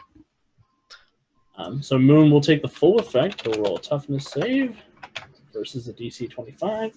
All right, I rolled a 19, so Moon takes a bruise and a daze. What happens, Liam? I just run over and I yell, "Get out! Like, go! Get him out of here!" And then I'm just gonna like pull the pin on both of the grenades and just totally expend one of the cigars. Just big inhale and just like around me, and I just go totally obscured with the smoke, and you hear both of the grenades hit the ground and Ding, ding, in ding. front of me, and just light and fury and sound just totally encapsulate Moon and myself.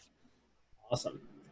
So yeah, you explode, and you burn that cigar all the way down. It burns into ashes, and when it does that, the sort of reddish smoke lingers up for a second, and then you see a number. You see a number 10, and it burns to ash and disappears. Okay.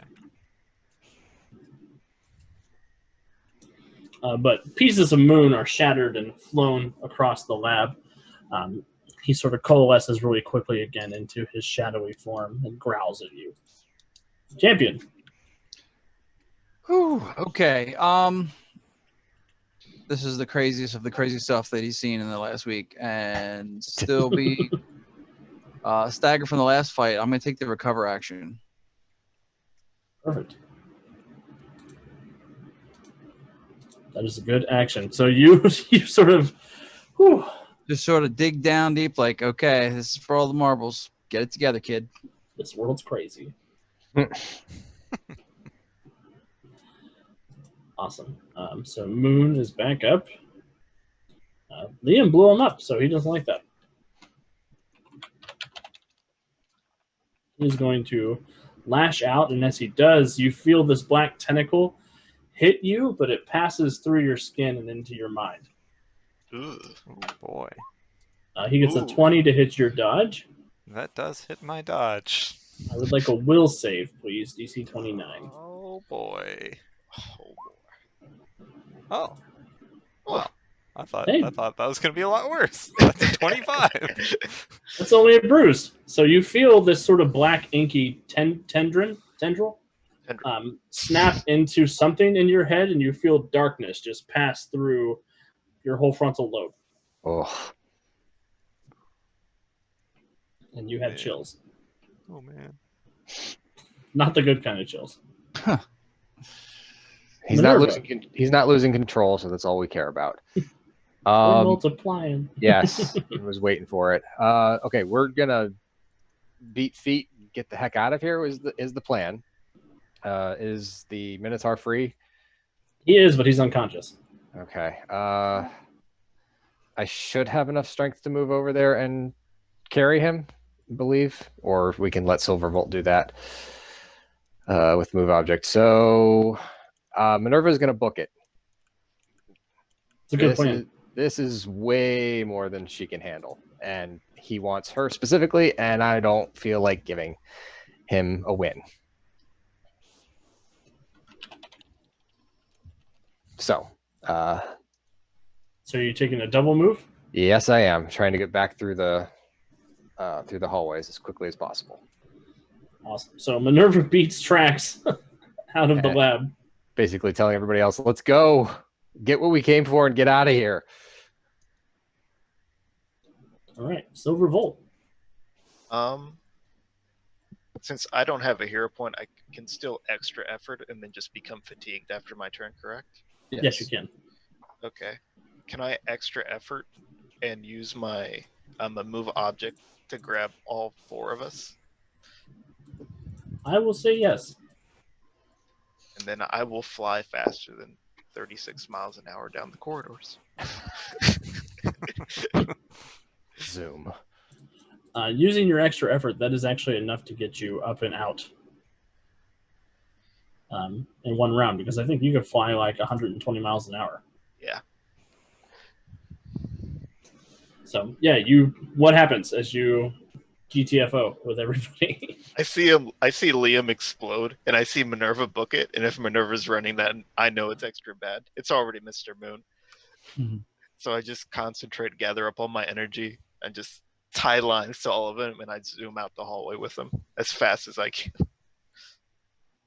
Phenomenal. Holy cow. Cool. That will take us out of combat. For what?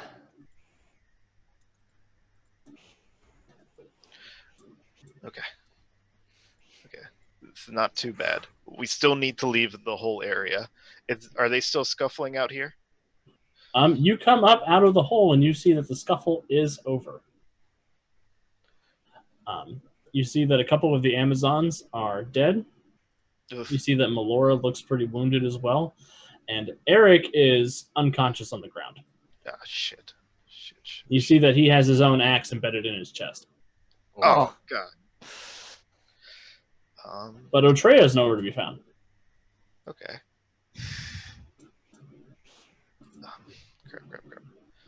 Champion, you feel comfortable getting these people in the copter? Which, how many people do you need me to take out of here? Take the unconscious people. Okay. I can pull the rest. All right. And I guess I'll try to load the Minotaur, Eric, into the car. Awesome. And I will say, for the sake of expediency, you guys managed to escape. You do hear roaring behind you as you're making your escape but it doesn't come out of the tunnel and into the light. So you guys picked a really good idea coming here in the middle of the day instead of at night. Hooray for morning raids. We're all alive. Cameras are switched again. Oh my Our god. cameras are switched again. It's because we switched back to the Yeah, that is true. non-framed. We got to say we escaped from Marcus Moon. Yep. Only Yeah, one other person has done that, probably. Consistently, at least. Consistent. Awesome. So you guys return to Club Tartarus with your monsters in tow? Except for all the ones that, poofed away. Yeah, except for all the ones that pooped away. Bravely ran away. Mm-hmm. We all tactfully retreated. We did indeed. And yeah, you guys make your way to Club Tartarus. There's a couple of hours of Mr. Powers sorting everybody and getting everybody's story straight for what happened. And you guys recovering, and the people who need medical attention getting medical attention. But at the end of that period, Mr. Powers asks all of you to come down to his office. All right. Oh, it's the real office this time. Yeah, not the booth, but back down into the office you went in the first night of your investigation, which was only 3 days ago. Oh my Crazy. God. Wow. Crazy. It was 6 weeks ago for us time, but it was only 3 days for in-universe time. Wow. As we sit down in the booth, I'll turn to Champion. I'll say, "You were wondering what the war was like, right? Yeah. It was a bit like this, but everyone died at the end."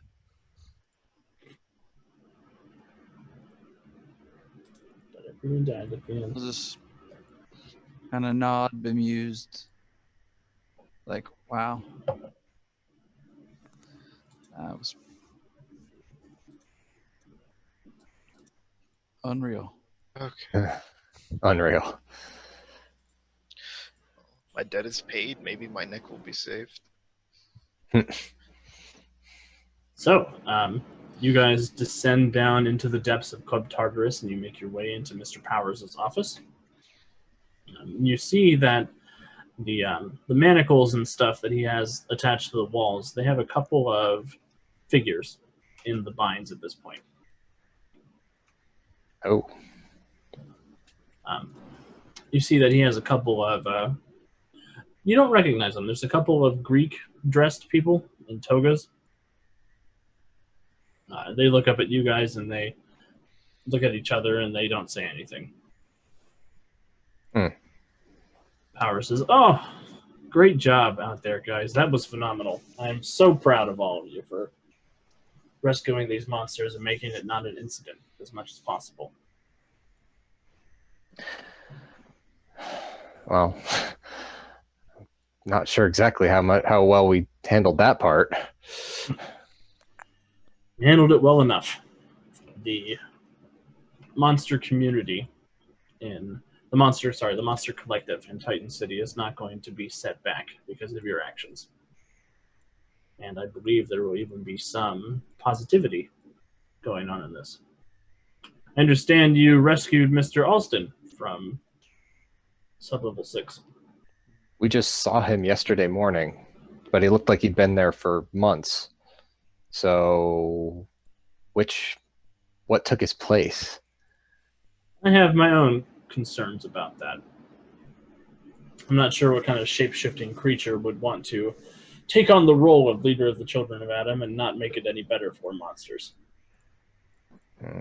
So that is of some concern. But you don't have to trouble your minds about that. And he kind of gestures to the humans in the group. You guys have done exactly as I have requested. Something that I don't get to say thank you for enough in my line of work. So thank you for following instructions. You are free of your service to me. And he offers a brandy for each of you. Oh, go ahead, take it. Yeah. Down. Sigh of relief. I'm not gonna drink it. I'm not silly.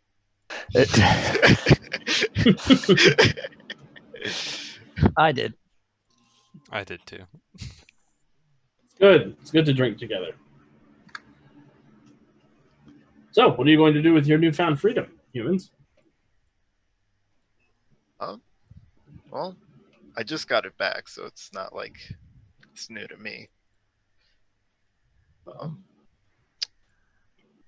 I will also note that 2 of you have freed yourselves from other employers at this time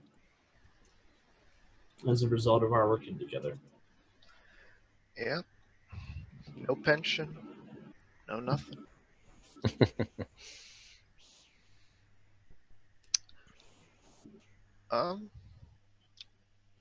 Mr. Powers, with all due respect, am I excused? You are excused, of course. Okay. And I'll go ahead and walk out of this hellhole. As a matter of fact, you are all excused if you would like to be. Okay. Thanks. No, thank you. Sort of nod to the others. You nodded at an empty chair, bud. I power walked. I'm out of here. He would fly, but he's not exactly sure where he is to fly away. That's very rude. You can't fly out of a man who can kill you building. I'm pretty sure he is the building. That's my skepticism. You know, I gotta say, I think he grew from this experience. Real solid character development. Which one, Champion or Volt? Because I can see the one and not the other. As Champion's walking out. Well, did you learn something, boyo? A thing or two, Liam. A thing or two. I'd say that counts.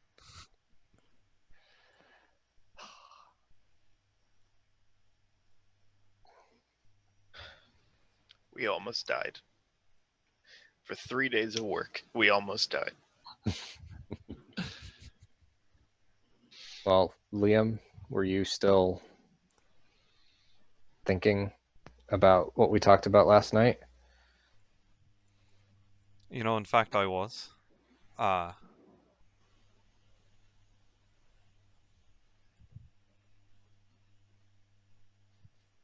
Mr. Powers? I believe Yes. there was talk of some papers. Yes, I understand that you want to enter into my service. It sounds a lot less desirable when you put it like that. Just know that it is not as easy to walk away from me as it is from Karen Kelly. It is a commitment to the ideals of this club and to my absolute authority.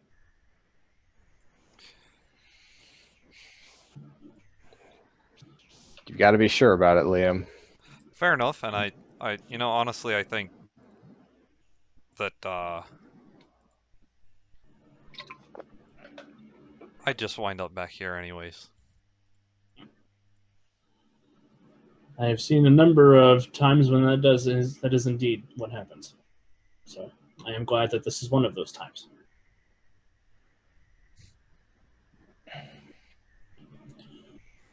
Miss Vauntner, I do have something for you once we have this contract sorted away with Mr. Slane. Of course.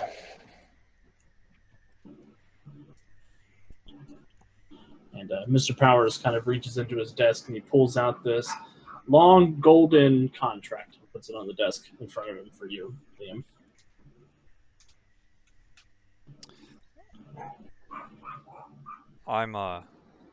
I'm assuming that this is, you know what, and I'll just sign it.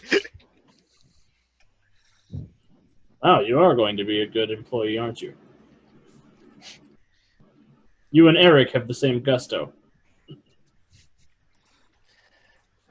We'll see how you feel later.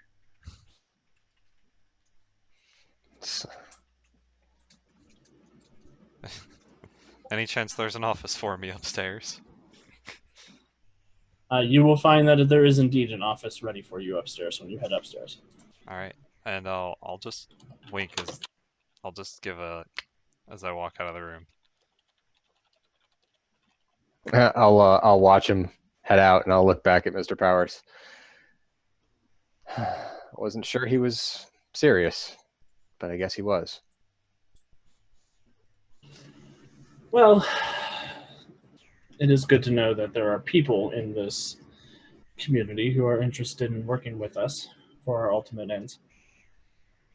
He didn't read it, but he is your responsibility per the contract he just signed.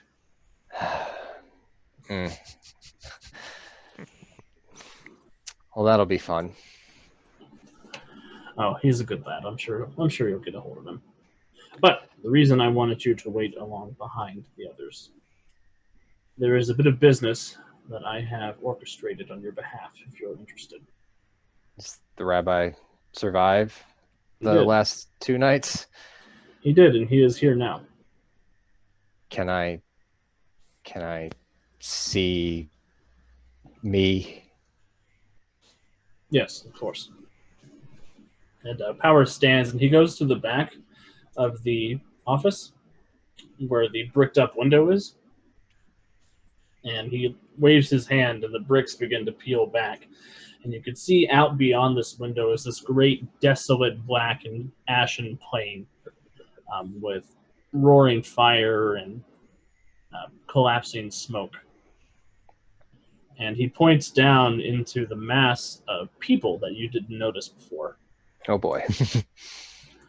And he raises his hand, and you see your original body begins to rise up out of the sea of naked, writhing people. And it hovers over to the window and floats there for you. It's a little gray, it's a little ashen, but it doesn't seem to be any sort of decomposed or anything like that. Not at all what I was expecting. Although, to be honest, I don't know what I was expecting. It was something that was written into your contract with me, that your body would be consigned to Tartarus. It was the only way that I could offer this reward to you if you so chose it. And what's the cost to the rabbi? The rabbi will die. He will take its place. And I'm legally dead. I can't go back home. If I showed up just randomly on the streets of Titan City to go back to my family, that would just confuse and confound them. And Well, I can offer a solution for that as well. If you decided you wanted to go this route, go back to your life as the way you knew it, as a reward for your service to me, I would allow you to exit the club on the night of your murder. And you would be free to enter the timeline at that point. It'll be like the last couple of years never happened. last couple of years never happened. But wouldn't that affect just what we just did? Oh, not really. I mean, it might for one timeline, but not the timeline I'm concerned about.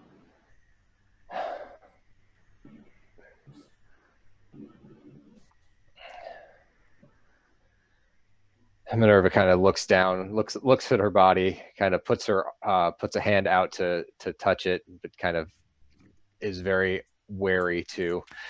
And then she pulls her hand back. I can't ask him to give up his life for mine. I think maybe I can do more good in this way instead of that way. And I don't know that I want to lose what I gained over the last couple of years. Is it possible though that I could feel again? At the very least, the clay is just, I don't know. Something's missing. I could probably do something, but it will ruin your body.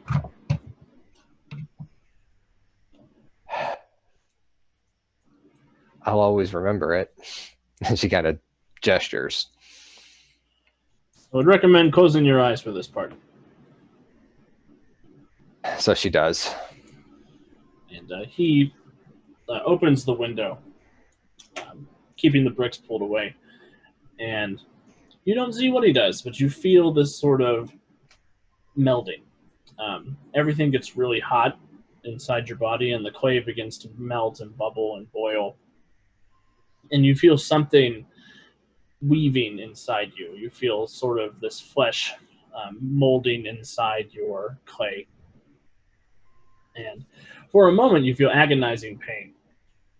But then that pain begins to slowly unravel, and it turns into something, a cool sensation. And you feel like you have your nerves back. You can feel the breeze. You can feel the weight of your clothes on your skin. I'd almost, wow, I'd almost forgotten.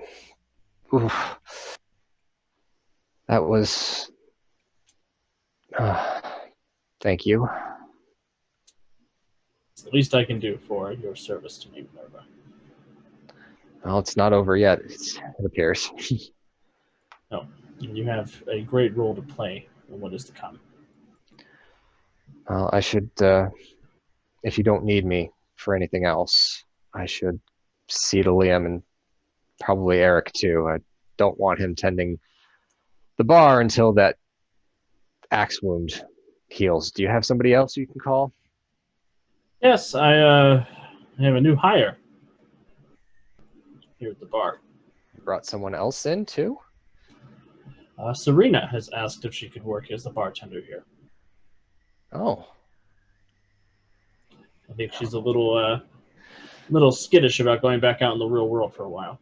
I don't blame her. Minerva's got this very shy, playful smile on her face. Like, I get to see Serena more often. Well, thank you again. Have fun with Liam. And tell Serena that you'll be around. No, she'll nod and head back to the booth. And Powers, as his last little scene, he does go back to the desk, and as he sits down, the bricks reform at the end of the office. And he has just this knowing smirk on his face. And you guys head on up back to the bar. Minerva, we will get back to you in a moment. Perfectly acceptable. Champion, where are you heading off to? Back to the Airy. It's been Hermes didn't get smashed. I know. One regret in my plan. Sort of sit in that glass house on a skyscraper top, downing most of a fifth of scotch while the shadows lengthen over the town. Sort of looking at the phone, eventually picks a crumpled piece of paper off the table, goes over to the phone, dials it up, and says, when the phone is picked up, "Hello, I'm looking for Mr. Ferguson? How'd you get this number? I was given this number by an associate of yours who says you need some work." You work for Mr. Moon? No. Prove it. I don't know how you're going to prove it, but prove it. Well, when you see your friend again, he can confirm that for you. Mr. Silvervolt, I believe, is his public form of address. Yeah, I know Karawasi. You think it over. I'll call again tomorrow.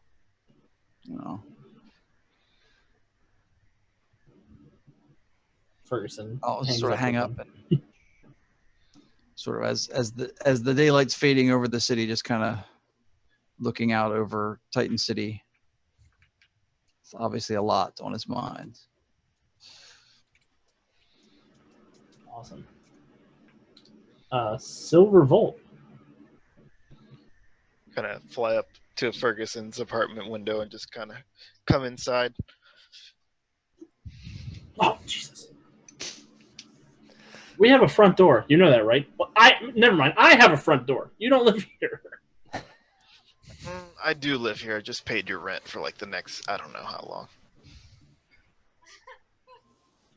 Okay, you live here.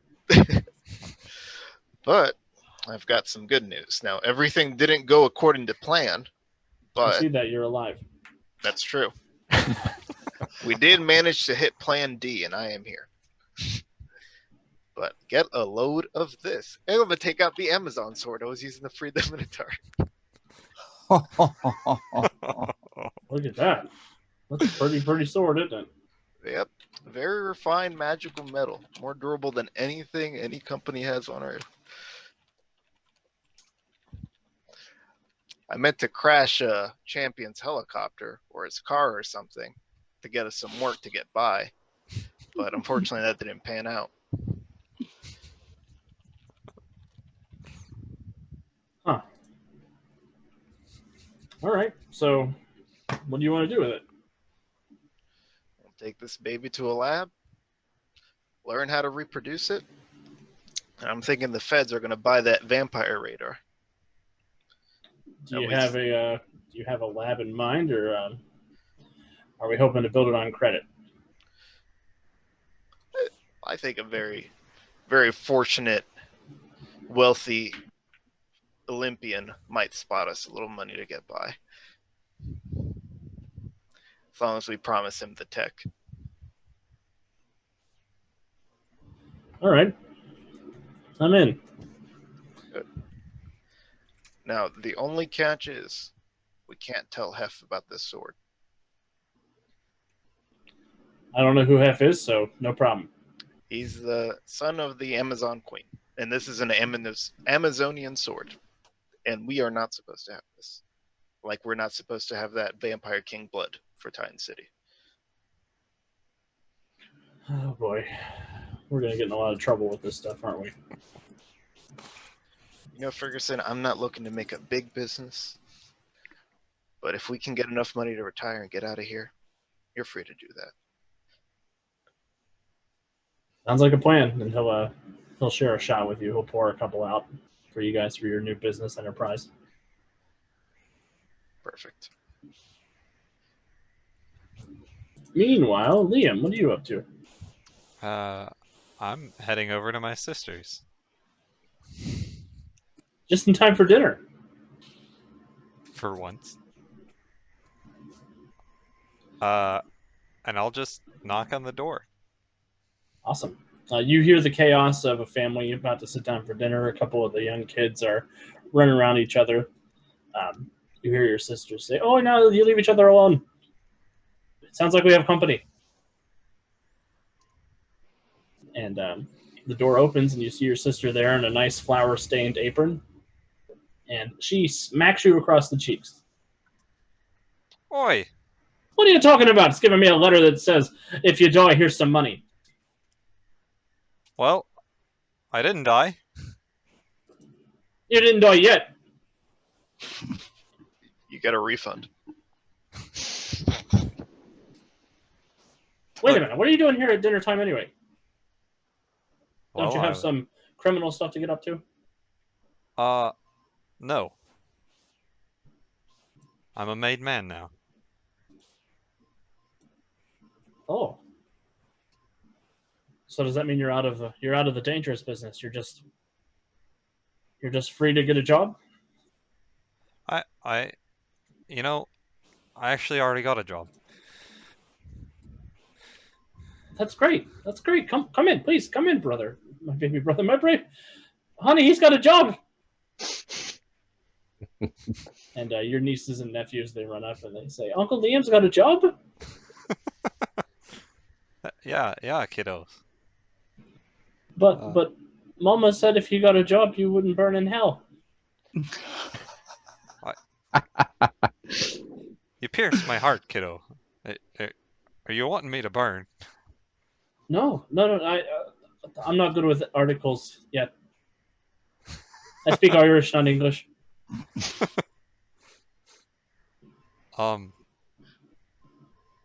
Yeah, I think this will work out.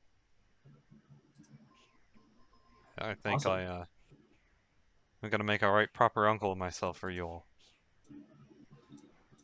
And there is much rejoicing. Do you tell them exactly what kind of job you got? If it comes up, yes. At least you're honest. I'm helping people. I'm a social worker. hmm They even let me keep my gun. So you have a wonderful family dinner. Your nieces and your nephews have a God bless us everyone moment. It's beautiful. And we cycle back to Club Tartarus, where Minerva has emerged from Mr. Powers' office. Okay. So first of all, going to go check on Eric. You see Eric is laid out in the back, and you see Isabella Thorne is sort of going over his wounds. She's got the axe out, and she's got a couple of magical tonics and ointments that she's rubbing on him. You see some of those wounds are actually beginning to knit themselves back together. I didn't know you'd come down to the club this evening, Isabella. Well, they told me our friend Eric here was beat up pretty bad. So, Well, him and his axe got in a fight with an Amazon, so oh, he won't shut up about it. well, he'll be like that for a while. It was a glorious battle. That you almost died in. Bah! Death is merely a setback. She'll come over and she'll pat Eric on the shoulder. You did good, you big lug. But you're on rest duty for a while. You planning on engaging in much more battles? Not anytime soon. Hopefully. More for me then. He kind of leans back. You see he's sort of loopy. It seems like whatever tonics Isabella has fed him have drugged him in some way. Can you keep him like that for a while? And keep him like this as long as you want me to, sugar. All right. Well, I got to go check on our new bartender. And I'll head over to the bar and see if Serena is actually in. She sure is. She sees you. You kind of come down, and the bar has started to hit its fever pitch. It's after dinner time in your timeline. Oh boy. So it's really busy, but you see that Serena is apprenticing with a couple of the other bartenders, and she sees you, and she kind of smiles at you, and she goes down your direction, and she puts a seltzer on the bar in front of you. Minerva kind of takes it and kind of gingerly holds the glass to feel the coolness of the seltzer inside of it, and she takes a tentative sip instead of just downing it like she's used to. And she closes her eyes and goes, I'd forgotten what that tasted like.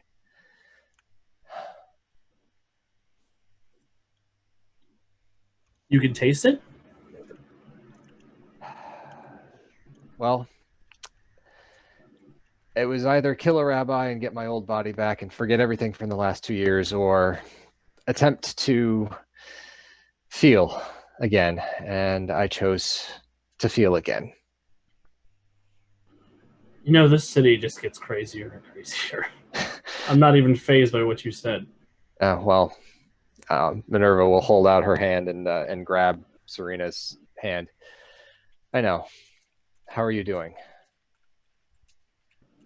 Surprisingly okay. I'm glad you got sure? everybody back. You're sure you wanted to work here? Yeah. I think this is the safest place for me, and it's close to you. Yeah, I wouldn't mind. I won't mind seeing you every day. I'll say that. You know, if you can feel things again, she kind of leans forward and she's going to kiss you on the lips. Minerva's kind of gonna arch her back a little bit and then lean forward into it. Yeah. How's that? Her eyes kind of flutter open. I've forgotten what that felt like too. Oh, we'll just have to keep experimenting with a couple of feelings, huh? And she gives you a wink. Not until your shift's over. Yes, boss. And she will skedaddle on down the bar all coy-like. Minerva will head up to her office then. And she will kind of pull out the Rolodex. And she'll find Champion's number, assuming that it's in the magical Rolodex. It is in the magical Rolodex. And she'll ring him up. Ring, ring, ring. The red bat phone is ringing. Her red bat phone is ringing. Hello? Did I catch you at a bad time, Drew? Hey, Minerva. No, everything's fine. What's up with you? I wanted to thank you for helping out. I know it was because you owed Mr. Powers, but you went through hell, and I wanted to thank you for going through it with me. Well, maybe I learned a thing or two along the way, too, so. If you don't get too busy with the whole superhero thing, Liam and I are kind of working on a thing, and I don't know if you're willing, call you up at some time if we need your help. Yeah, I'd like that. You can tell, I mean, he's slurring his words a little bit. You can tell he's a little looped, but Yeah. Okay. Well, heal up, and if we need you, we'll call you. Just don't lose your neck before that happens, okay? sure thing, Minerva. And she'll hang up the phone. Awesome. I think that is as good a place as any to end The Lost and the Forgotten. We have a couple of announcements to make. So, next week we have our big World War II one-shot with Crystal. But the following week, we are going to dive into a brand new serial. And we're going to have an extra super special guest. So we'll have 5 players for that serial instead of our regular 4 here. Our special guest will be Laura. She is the one of the heads of the Yukon Convention, and she's a wonderful, wonderful person who does all sorts of great things. And she has been one of my playtesters for Titan City since the very beginning. She will actually also be here next week alongside Crystal Frazier, so that's going to be a whole lot of fun. But the name of the serial that we're going to be doing is The Secrets of Parkhurst Manor. We're jumping ahead in time to Titan City 1935. And our friends here are going to be the first class of the first magic school in Titan City, the Silverthorn Academy. What else do we have going on? What other announcements do we have? Next week... Oh yeah, so next week is also our lead up to Gen Con. So we're going to have Monday we'll be back for Born to Rage. Tuesday we'll be here with that extra special one-shot with Crystal Frazier. Saturday we will be doing a live stream as a part of Gen Con. So we hope you guys will tune in for that. We'll be doing a Justice League Dark scenario. It's going to be a whole lot of fun. Saturday at 6 or 7 p.m.? Saturday at 6 p.m. Eastern Standard Time. Okay. Also, our public Discord is ready. So feel free to join our Discord. That's going to be the best place to get a hold of us. You'll be able to interact with us. We'll have a couple of areas for chatting, a couple of areas for sharing stuff. Please let us know. Please make sure that Discord is something that is useful to you as a community, because we want to make sure it's something that provides a lot of value to you guys as a thank you for the support you give all of us. We started the Untold Stories Project 6 weeks ago. That's insane. Well, we started it in February. We started streaming 6 weeks ago. It's taken a lot of work to get where we are today, and we're very thankful that all of you have come along to join us on this little adventure. Yes. Yes. We're so happy to see everybody who follows us, subscribes to us, talks to us in the chat. We really, really appreciate everything that you guys are doing. So please, we want to make sure that this community is valuable to you as it is to us. And I can't wait to see you guys next week as we dive into our super special one-shot. I guess I could tell you the title of that one-shot is The Jordan Now Mystery.